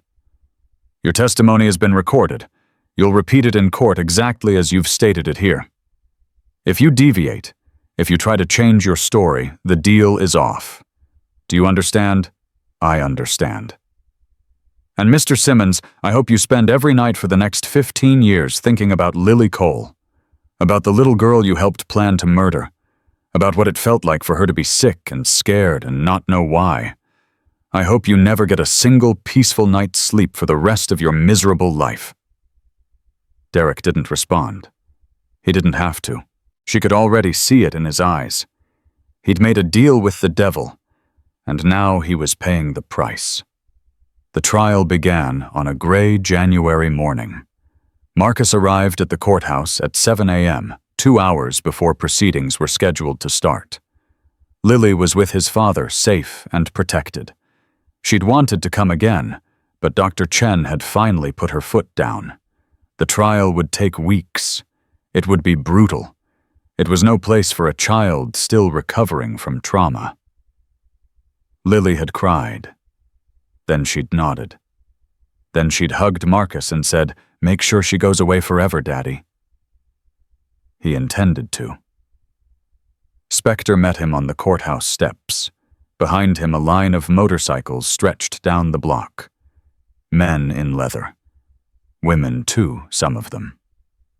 180 members of the Hells Angels and their families present to support one of their own. You ready? Spectre asked. No, but I'm doing it anyway. They walked in together.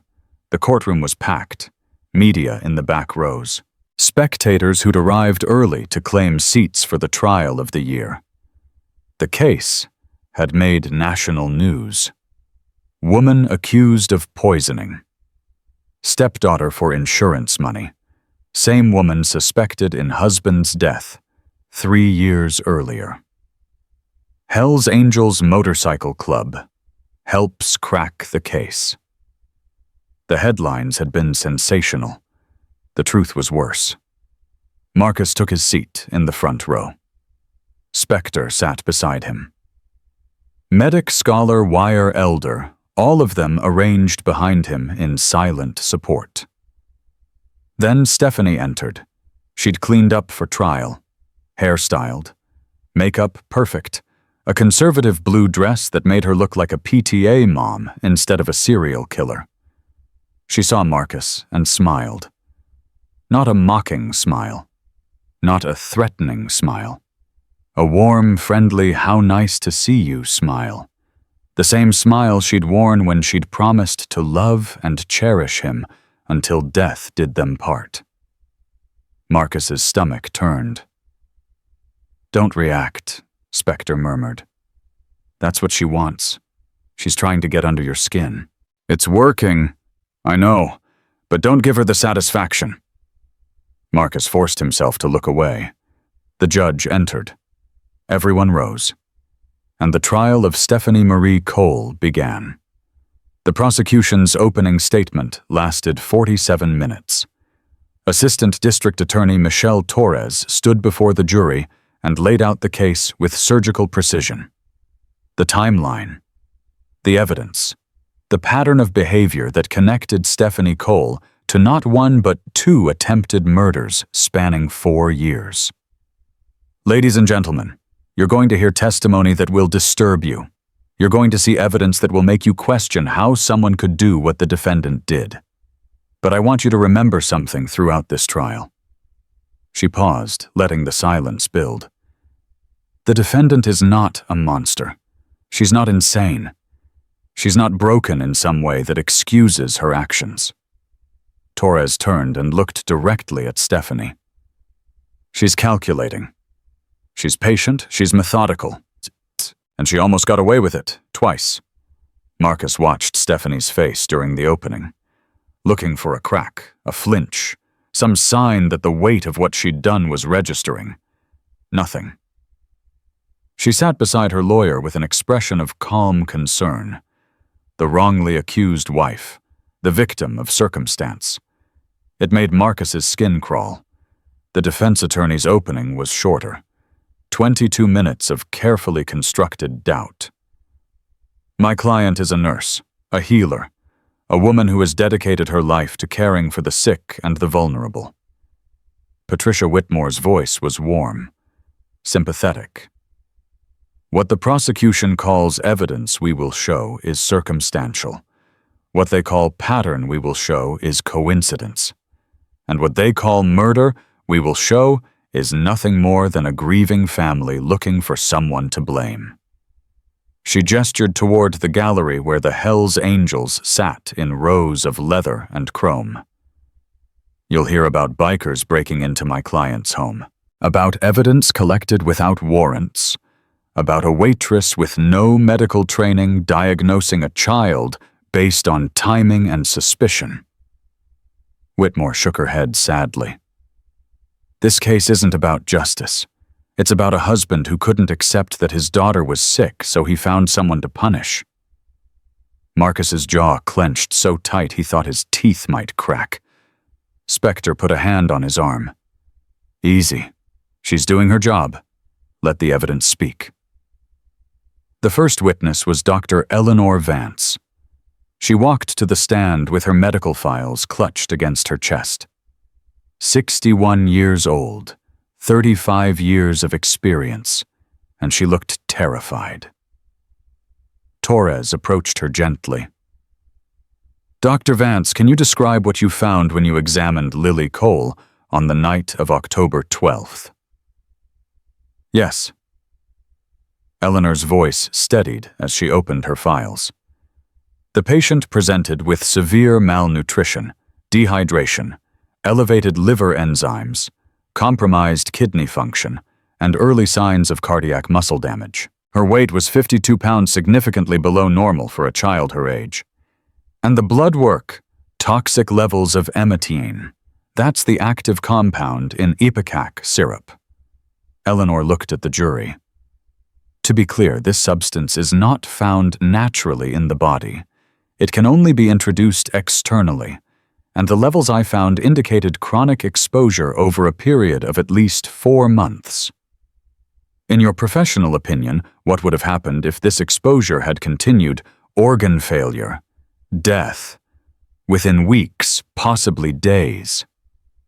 A murmur rippled through the courtroom. And could this exposure have been accidental? No. Eleanor's voice was firm now. Certain. The levels were too consistent, the timeline too specific. Someone was administering measured doses at regular intervals. This was deliberate poisoning. Whitmore's cross-examination was aggressive. "Dr. Vance, you conducted this examination at your home office, correct?" "Yes." "Not a hospital, not an accredited medical facility. Your home." "I have a fully equipped examination room. I've been licensed for a simple yes or no, doctor." "Yes." "And you were contacted by the Hells Angels Motorcycle Club to perform this examination by Vincent Torres, an old friend." "A Hells Angel?" Eleanor hesitated. "Yes." "So a motorcycle club member called you in the middle of the night, asked you to examine a child without parental consent from both parents, and you agreed. The father gave consent. The mother was not consulted. The mother was not informed. The mother, my client, was at work caring for elderly patients, while her stepdaughter was being examined by a friend of motorcycle gang members." Whitmore let that hang in the air. "No further questions." Marcus wanted to stand up and shout, wanted to explain that Stephanie wasn't Lily's mother, that she'd lost the right to be consulted when she started poisoning a child, that none of this procedural nonsense mattered because his daughter had been dying. He stayed silent. But his hands were shaking. Rita Delgado took the stand on the second day. She wore her nicest blouse, the one she saved for church and job interviews. Her hair was pulled back, her makeup minimal. She looked exactly like what she was, a working mother who'd gotten caught up in something extraordinary. "Ms. Delgado, can you describe what you observed at Maple Street Diner on the evening of October 12th? Rita's voice trembled at first, then steadied. "I saw Mrs. Cole add something to her stepdaughter's drink, a powder or liquid from a small amber bottle. She did it when she thought no one was looking." "And what happened next?" 12 minutes later, almost exactly, the little girl got sick. Started throwing up. Same as every other Wednesday night for the past 6 weeks. Torres approached the witness stand. "You said same as every other Wednesday night. Can you explain?" Rita nodded. "They came in every Wednesday, same time, same booth. And every week Mrs. Cole brought something from home for Lily to drink. A smoothie, a vitamin shake. Something special, she called it." Rita's hands twisted in her lap. "And every week, 12 minutes after Lily drank it, she'd be in the bathroom throwing up. Did you notice this pattern right away?" "No. At first I just thought the kid had a sensitive stomach. But then I started paying attention. I started counting. And I realized it only happened when she drank what her stepmother brought. When she just ate our food, she was fine." "What made you decide to say something?" Rita looked at Marcus, then at the gallery where Lily wasn't sitting but should have been. "I have 3 kids of my own. I know what sick looks like. And that little girl wasn't just sick, she was disappearing, every week a little thinner, a little paler, a little more scared." Rita's voice cracked. "I couldn't watch her die without saying something. I couldn't live with myself if I stayed quiet and she ended up in a coffin." Torres introduced the photographs Rita had taken. The image of Stephanie's hand, the amber bottle, the powder dissolving into the pink smoothie. "Ms. Delgado, why did you take these photos?" "Because I knew nobody would believe me. A waitress accusing a nurse of poisoning her own stepdaughter. I needed proof." The jury studied the photographs. Several of them looked at Stephanie with expressions that had shifted from neutral to something colder. Whitmore's cross-examination was brutal. "Ms. Delgado, you have no medical training, correct? No. No degree in toxicology, no background in pharmaceuticals. No. So when you saw my client adding something to a drink, you had no way of knowing what that substance was." "I knew what happened after." "You knew the child got sick. Children get sick, Ms. Delgado. It's not unusual. Not like this, not on a schedule. A schedule you constructed yourself, based on your own observations, your own interpretations. Based on 6 weeks of watching that little girl get sicker every time she drank what your client brought her." Whitmore smiled thinly. You approached Mr. Cole that night, told him his wife was poisoning his daughter. That's quite an accusation to make, based on timing and intuition. I showed him the photos. Photos of a hand adding something to a drink. It could have been vitamins, supplements, flavor enhancer.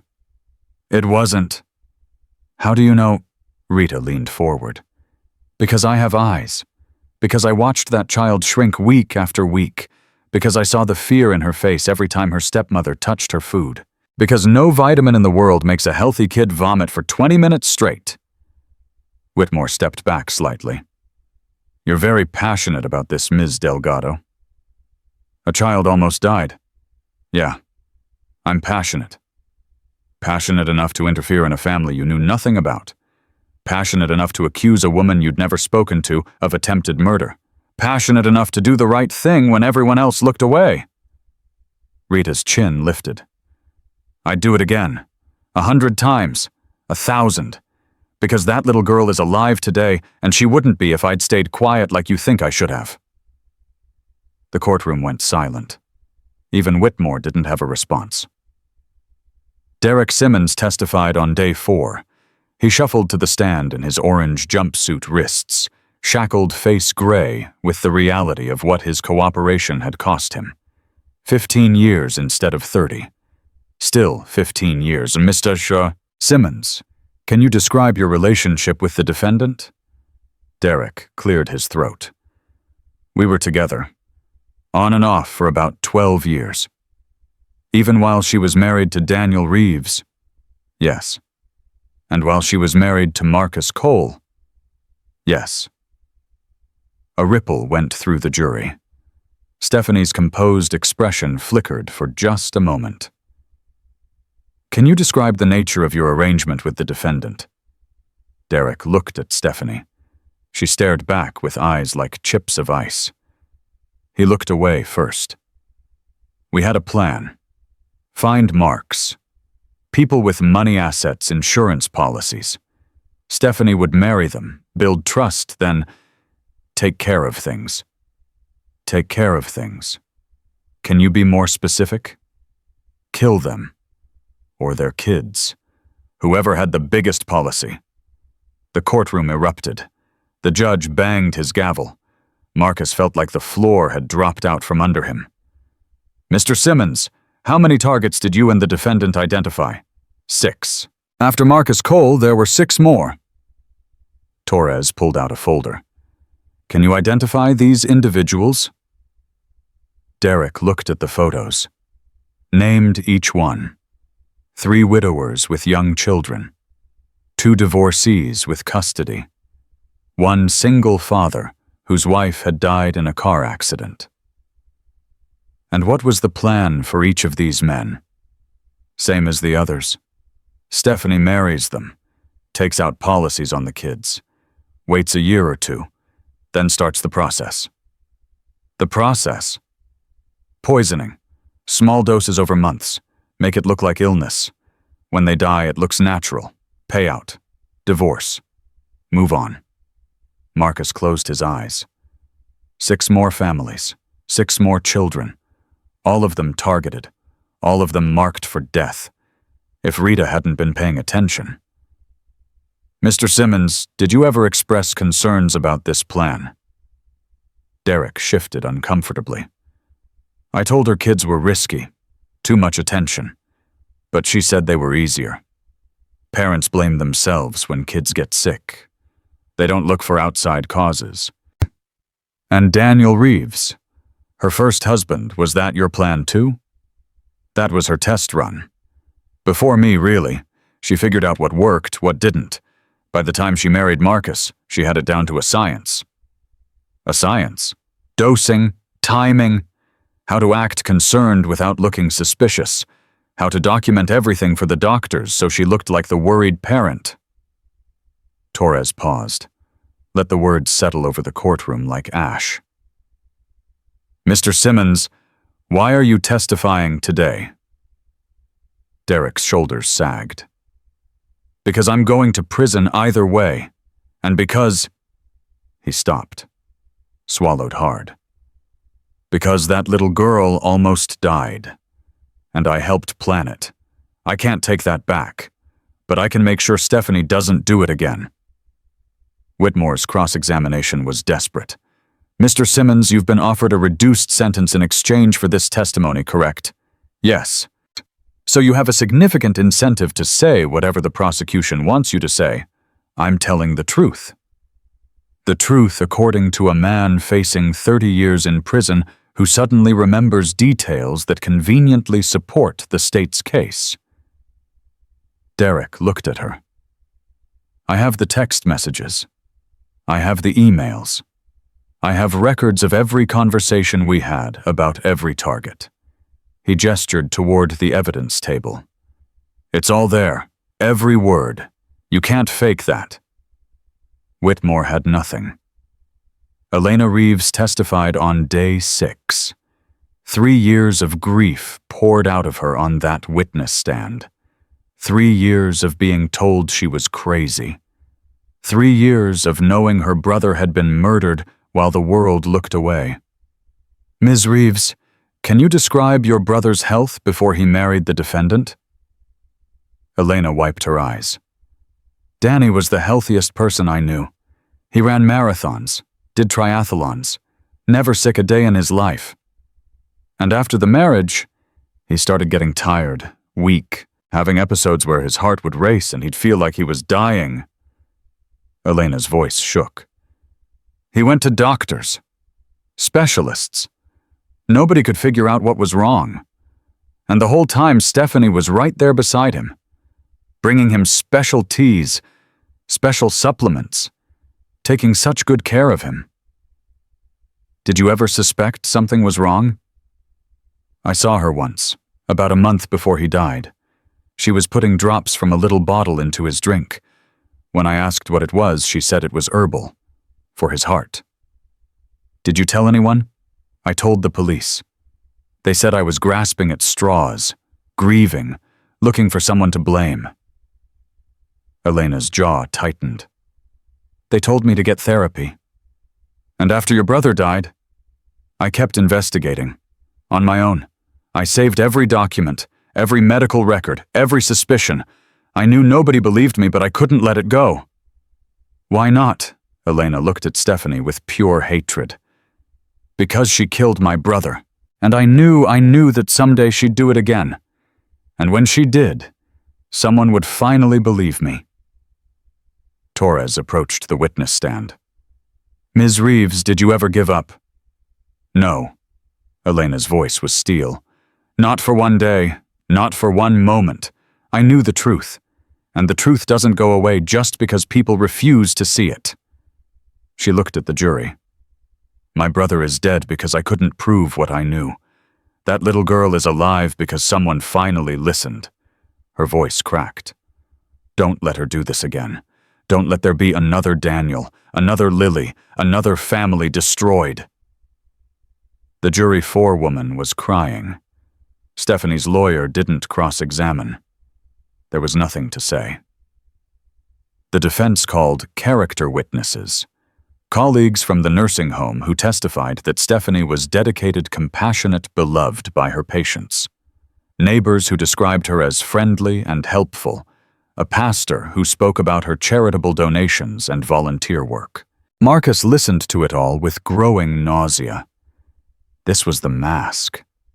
The performance. The carefully constructed facade that had fooled him, fooled Daniel Reeves, fooled everyone who'd ever trusted her. Then the defense made a mistake. They put Stephanie on the stand. She walked to the witness box with her head held high. Composed. Confident. The wrongly accused woman finally getting her chance to speak. Mrs. Cole, did you poison your stepdaughter? No. Stephanie's voice was clear and firm.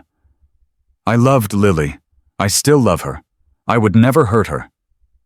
Did you poison your first husband, Daniel Reeves? No. Danny's death was the worst thing that ever happened to me. I was devastated. I still grieve for him every day. Then how do you explain the evidence against you? Stephanie shook her head sadly. I can't. I've tried to understand it and I can't. The only explanation I have is that my husband and his friends wanted me gone. They fabricated evidence. They twisted innocent actions into something sinister. The journal with detailed dosing records, planted or forged. I never wrote anything like that. The text messages to Derek Simmons. I don't know anyone named Derek Simmons. Torres rose for cross-examination with a look that made Marcus's heart sing. Mrs. Cole, you just testified that you don't know Derek Simmons. That's correct. Torres pulled out a photograph. Then can you explain this? The image showed Stephanie and Derek at a restaurant, holding hands, smiling. A timestamp in the corner showed a date 8 months ago. Stephanie's composure cracked. I might have met him once or twice. Casually. Casually. Torres held up another photo. Then another. Then another. These are from the defendant's own phone, recovered from cloud storage. 12 photos over a period of 3 years. The same man, Derek Simmons. The man you claim you don't know. I forgot. You forgot your long-term romantic partner, the man you texted about when your stepdaughter would die, the man who testified that you planned to murder at least 6 more children. Stephanie's face had gone white. He's lying. About which part? The photos, the texts, the financial records showing you transferred money to him 3 days after Daniel Reeves's insurance policy paid out. That's not $300,000 over 3 years, Mrs. Cole. Transferred to a man you claim you don't know. Stephanie looked at her lawyer. At the jury. At the gallery where 180 Hell's Angels sat in silent judgment. And for the first time, she had nothing to say. No further questions. Closing arguments happened on day 8. Torres spoke for an hour. She walked the jury through every piece of evidence. The toxicology, the journal, the text messages, the pattern connecting Daniel Reeves to Lily Cole, the 6 additional targets, the financial trail, the photographs, the testimony from 4 different witnesses who had no connection to each other except that they'd all seen pieces of the same terrible truth. This defendant is not sick, Torres concluded. She's not insane. She's not a victim. She is a predator who selected vulnerable families, married into them, and systematically poisoned their children for profit. She pointed at Stephanie. Lily Cole is alive today because a waitress paid attention. Daniel Reeves is dead because nobody did. Don't let her lawyer convince you that this is about bikers or procedures or reasonable doubt. This is about a woman who killed a man and almost killed a child and was planning to do it again. Torres turned to the jury. Find her guilty. For Lily, for Daniel, for the 6 children she'll never get the chance to hurt. Find her guilty, and make sure she never destroys another family again.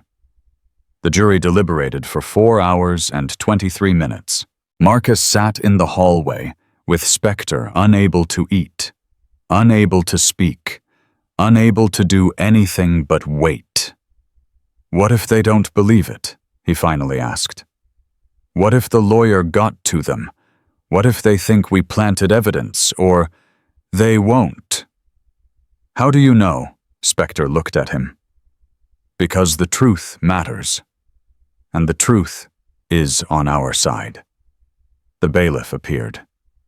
They've reached a verdict. Marcus stood on legs that felt like water. This was it. The courtroom was silent as the jury filed back in. The forewoman stood. Her hands were shaking. Her eyes were red-rimmed. On the charge of attempted murder in the 1st degree, we the jury find the defendant guilty. Marcus exhaled. On the charge of murder in the 1st degree, for the death of Daniel Reeves, we, the jury, find the defendant guilty. Elena Reeves sobbed. 3 years of grief and vindication pouring out at once. On the charge of conspiracy to commit murder, we, the jury, find the defendant guilty. On the charge of child endangerment, we, the jury, find the defendant guilty. On the charge of insurance fraud, we, the jury, find the defendant guilty. Guilty, guilty, guilty, guilty, guilty. Every count, every charge, every crime she'd committed, laid bare and punished. Stephanie Cole stood motionless as the verdicts were read. Her face was blank, empty. The mask had finally cracked, and there was nothing behind it. The judge set sentencing for 2 weeks later. As the bailiffs moved to take her away, Stephanie turned and looked at Marcus. "She'll never be the same," she said. "Lily, whatever happens to me, she'll carry this forever. I made sure of that." Marcus stepped forward, and for one moment, every person in that courtroom thought he was going to do something he'd regret. Instead, he smiled. "You're wrong," he said. "Lily is going to be fine. She's going to grow up healthy and happy and loved. She's going to forget your name, and you're going to spend the rest of your life in a cell knowing that you failed, that all your planning and scheming and manipulation amounted to nothing, that you lost." Stephanie's face twisted with rage. "I never lose." "You just did." The bailiffs took her away. Marcus watched her go. Then he walked out of the courtroom into the daylight and called his father. "It's over," he said. "She's guilty, all counts." On the other end of the line, he heard Lily's voice in the background. "Daddy, is it done?" Marcus felt tears sliding down his cheeks. "Yeah, baby girl. It's done. She's never going to hurt you again." Sentencing came 2 weeks later. Marcus sat in the same courtroom, same seat, same row of leather-clad brothers behind him. But this time Lily was there too. She'd insisted. Dr. Chen had argued against it, said the child needed distance from her trauma, not continued exposure. Said watching her abuser be sentenced could set back months of therapy. Lily had looked at the therapist with eyes that seemed decades older than 8, and said, "I need to see her go away. I need to know it's real." So here she was, pressed against Marcus's side, thin fingers wrapped around his hand, watching the door through which Stephanie Cole would enter for the last time. "Daddy, yeah, baby girl. What if the judge doesn't give her enough time? What if she gets out someday?" Marcus squeezed her hand. "She won't." "But what if—" "Lily." He turned to face her. "Look at me." She looked. "That woman is never going to hurt you again. Not next year. Not in 10 years. Not ever. I promise you." "How can you promise that—" Marcus glanced at Spectre, at Medic, at Elder, at the 180 men and women who had dropped everything to protect a child they'd never met. "Because you have family now. Real family. And family protects each other." Lily followed his gaze to the rows of leather and patches, to the scarred hands and weathered faces, to the people who looked like every suburban parent's nightmare, but had turned out to be her salvation. "They're my family, too." "Yeah, sweetheart. They're your family, too." Lily was quiet for a moment. Then she said, "Okay." Just that, okay. Like something had settled inside her.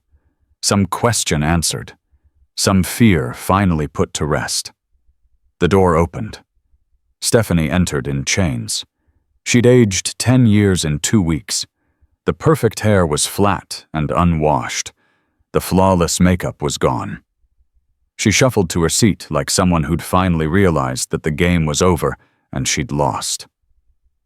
The judge entered. Everyone rose. "Be seated." Papers shuffled. The courtroom held its breath.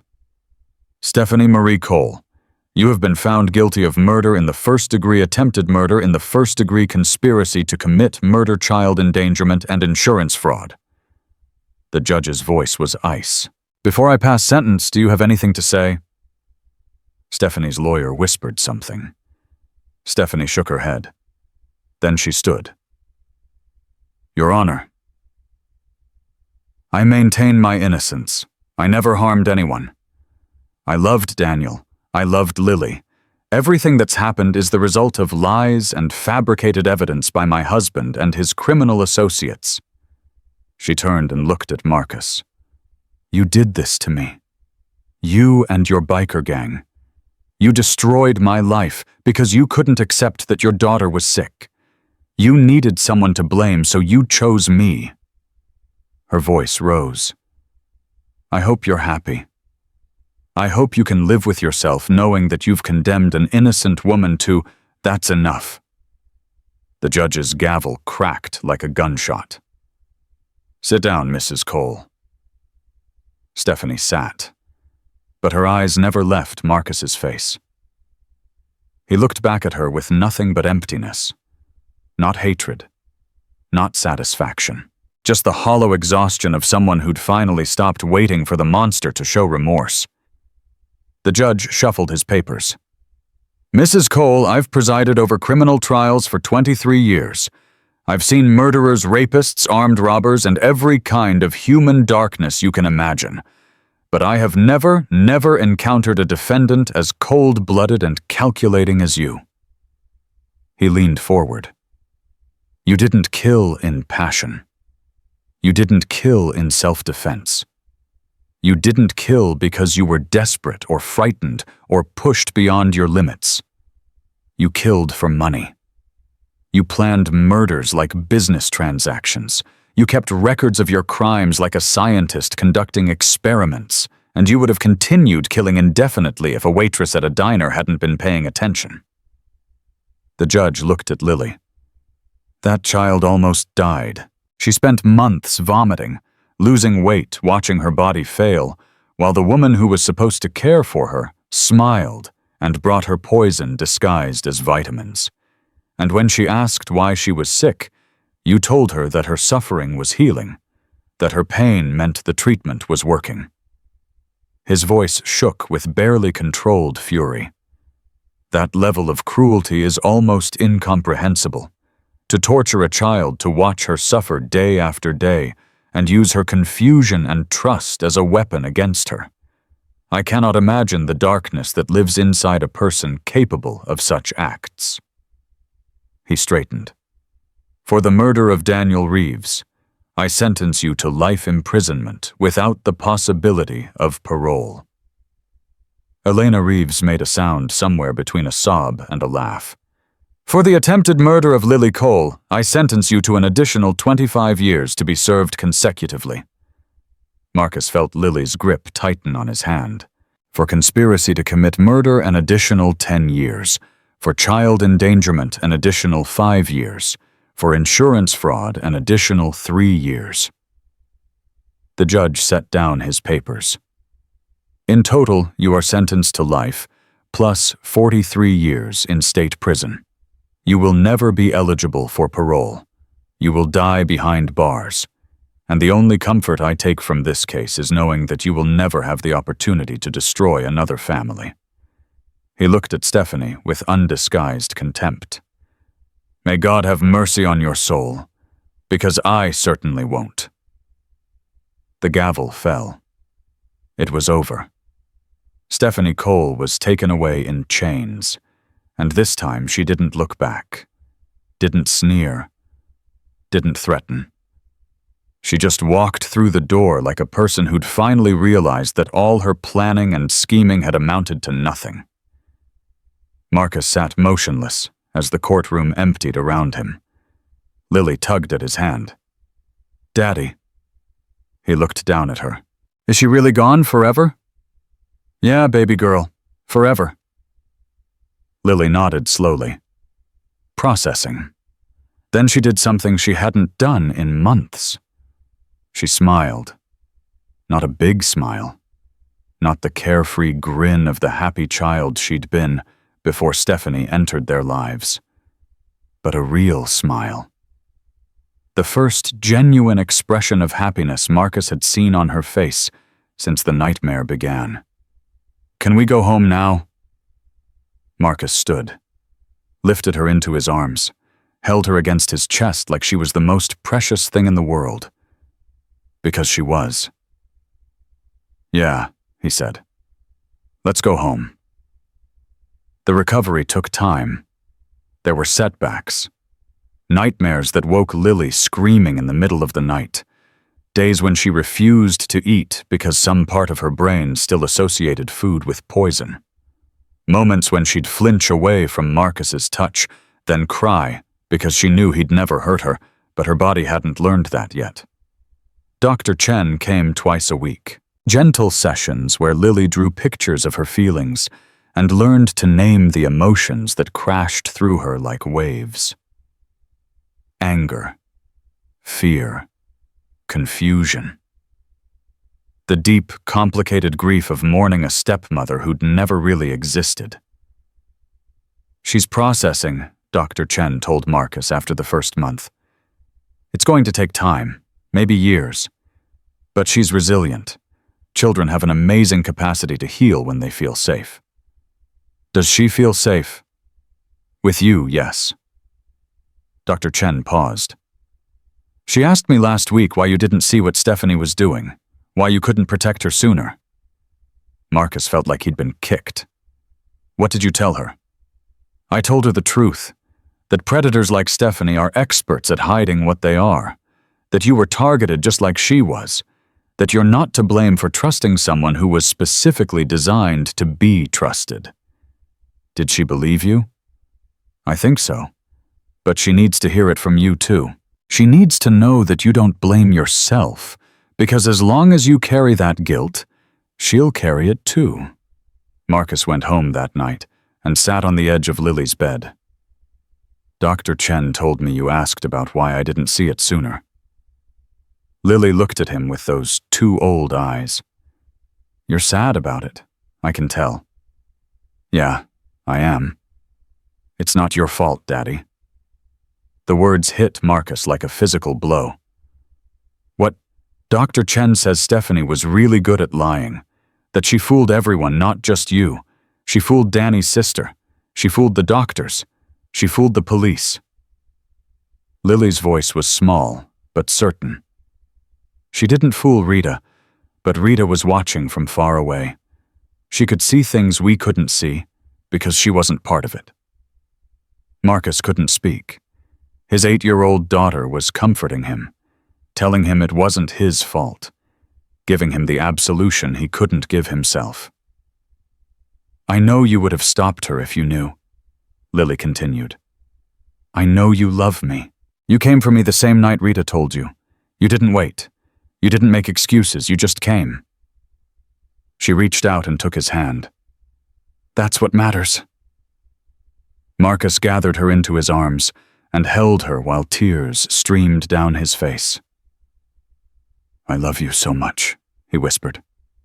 "I'm so sorry I didn't protect you better. You protect me now. Every day." Lily's voice was muffled against his chest. "That's enough, Daddy. That's enough." The physical recovery was faster than anyone expected. Week 1, 52 pounds. Week 4, 58. Week 8, 64. By month 3, Lily had hit 70 pounds, gained 2 inches in height, and started looking like a normal 8-year-old instead of a famine victim. Medic drove her to physical therapy 3 times a week. He'd show up at Marcus's door at exactly 3:45 every Tuesday, Thursday, and Saturday, protein bar in hand, terrible dad joke ready to go. "Hey, Squirt, what do you call a fake noodle?" Lily would groan. "I don't know, Medic. What? An impasta." "That's awful." "I know, but you're smiling." She was, every time. The sessions were hard.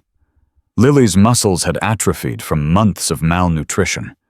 Simple things, walking upstairs carrying her backpack, running across the playground, left her exhausted and frustrated. But Medic was patient. He never pushed too hard, never let her give up, just showed up day after day and helped her rebuild what had been taken from her. "Why do you keep coming?" Lily asked him one afternoon, 6 weeks into therapy. "You have your own family, your own stuff to do. Why do you spend so much time helping me?"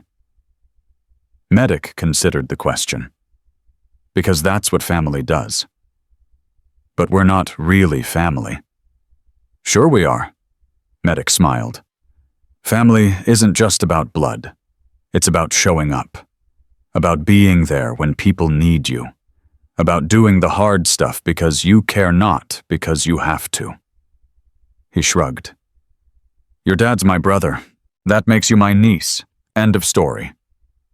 Lily was quiet for a moment. "I've never had an uncle before." "Well, now you've got about 180 of them, plus aunts, plus cousins, the whole messy, loud motorcycle riding package." Medic ruffled her hair. "You're stuck with us, kid. Might as well get used to it." Lily's smile that day was the brightest Marcus had seen in years. 6 months after the trial, the club threw Lily a birthday party. She was turning 9. Her first birthday since being rescued. Her first birthday in a life that felt like it might actually be worth living. The clubhouse had been transformed. Purple and silver streamers, Lily's new favorite colors, hung from every surface. A massive cake decorated with butterflies and flowers sat on the main table. Presents were stacked so high they threatened to topple. And people. So many people. Marcus counted heads as they arrived. Spectre and his wife. Medic and his 2 kids. Scholar and elder. Wire with a girlfriend. Nobody knew he had. Rita Delgado, who'd closed the diner early to be there. Dr. Vance and Dr. Chen. Elena Reeves, who'd driven 3 hours because she wanted Lily to know that justice had been served for both families. By the time the party started, there were nearly 200 people packed into the clubhouse. Lily stood in the middle of it all, overwhelmed. "Daddy, are all these people here for me? Every single one. But I don't even know most of them." "They know you." Marcus knelt beside her. "They know what you survived. They know how brave you are, and they wanted to be here to celebrate the fact that you made it." Lily looked at the crowd, at the leather and the tattoos and the scarred hands and weathered faces, at the people who'd dropped everything to save a child they'd never met. "This is weird," she said. Marcus laughed. "Yeah, it kind of is. Good weird, though. Yeah, baby girl, good weird." When they sang Happy Birthday, Lily stood behind her cake with tears in her eyes. Not sad tears. The overwhelmed, grateful tears of someone who'd learned what it felt like to be alone and was discovering what it felt like to be surrounded by people who cared. "Make a wish, sweetheart," Marcus said. Lily closed her eyes. She was quiet for a long moment. The candles flickered. The room held its breath. Then she blew out 9 flames in one breath. When she opened her eyes, they were clear and bright, and full of something Marcus hadn't seen in over a year. Hope. "What did you wish for?" one of Medic's kids asked. Lily shook her head. "Can't tell, but..." She looked at Marcus. "I think it already came true." Later, after cake and presents, and more food than Lily had eaten in a single sitting since before Stephanie, she found herself sitting on the clubhouse steps with Spectre. The party was still going inside, but Lily had needed a break from all the noise and attention. Spectre had followed her out, settled beside her, and for a while they just sat in comfortable silence. "You doing okay, kid?" Lily thought about it. "I think so. It's just a lot." "Good lot or bad lot?" "Good, definitely good." She paused. I've never had this many people show up for me before, not even when I was little before my mom died. Spectre nodded slowly. Get used to it. That's what Medic says. Smart man. Spectre smiled slightly. Listen, I'm going to tell you something, and I want you to really hear it. Can you do that? Lily turned to look at him fully. What happened to you was evil, pure calculated evil, and nothing about it was your fault. You didn't do anything to cause it. You didn't fail to stop it. You were a child being hurt by an adult who should have protected you. The only person responsible for that evil is Stephanie. Not you. Not your dad. Not anyone except the woman who chose to do what she did. Lily's eyes filled with tears. But sometimes I think if I'd told them what? That you were sick. You did tell them. You told doctors, nurses, teachers. They all missed it because she was that good at hiding it. Spectre's voice was gentle but firm. The system failed you, Lily. A lot of people failed you. But you didn't fail yourself. You survived. Day after day, you survived something that was designed to kill you. That's not weakness. That's strength. A tear slid down Lily's cheek. I don't feel strong. I know, and that's okay. Strength doesn't always feel like strength. Sometimes it feels like being tired and scared and just putting one foot in front of the other anyway. Spectre put a hand on her shoulder. You're going to have hard days. Days when you remember what happened and it feels fresh and raw and terrible. That's normal. That's healing. But I need you to promise me something. What? When those days come when you feel like you're drowning, you call someone. Your dad. Me. Medic, Dr. Chen. Any one of those 200 people inside who would drop everything to help you. You don't suffer alone. You reach out. Can you promise me that... Lily wiped her eyes. I promise. Good girl. Spectre squeezed her shoulder gently. Now I think there's still some cake left, and if we don't get back in there, Medic's kids are going to eat all of it. Lily laughed. A real laugh.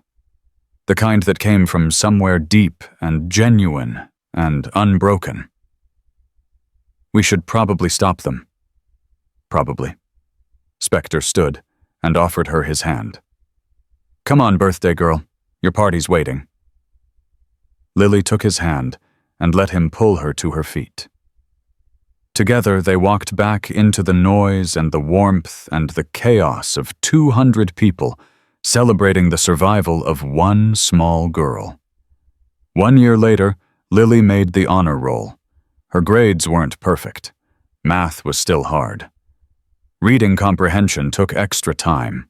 But she'd gone from a child too sick to focus to a student who showed up every day, did the work, and refused to give up.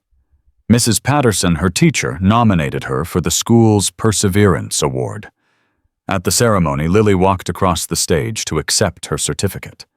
She was wearing a new dress, purple, her favorite, and her hair was thick and shiny and pulled back in a ponytail that swung when she walked. The applause was polite. Parents clapping for every child the way they always did. Then the back rows stood up. 47 people in leather vests. Men and women with patches and tattoos, and the kind of faces that made other parents nervous.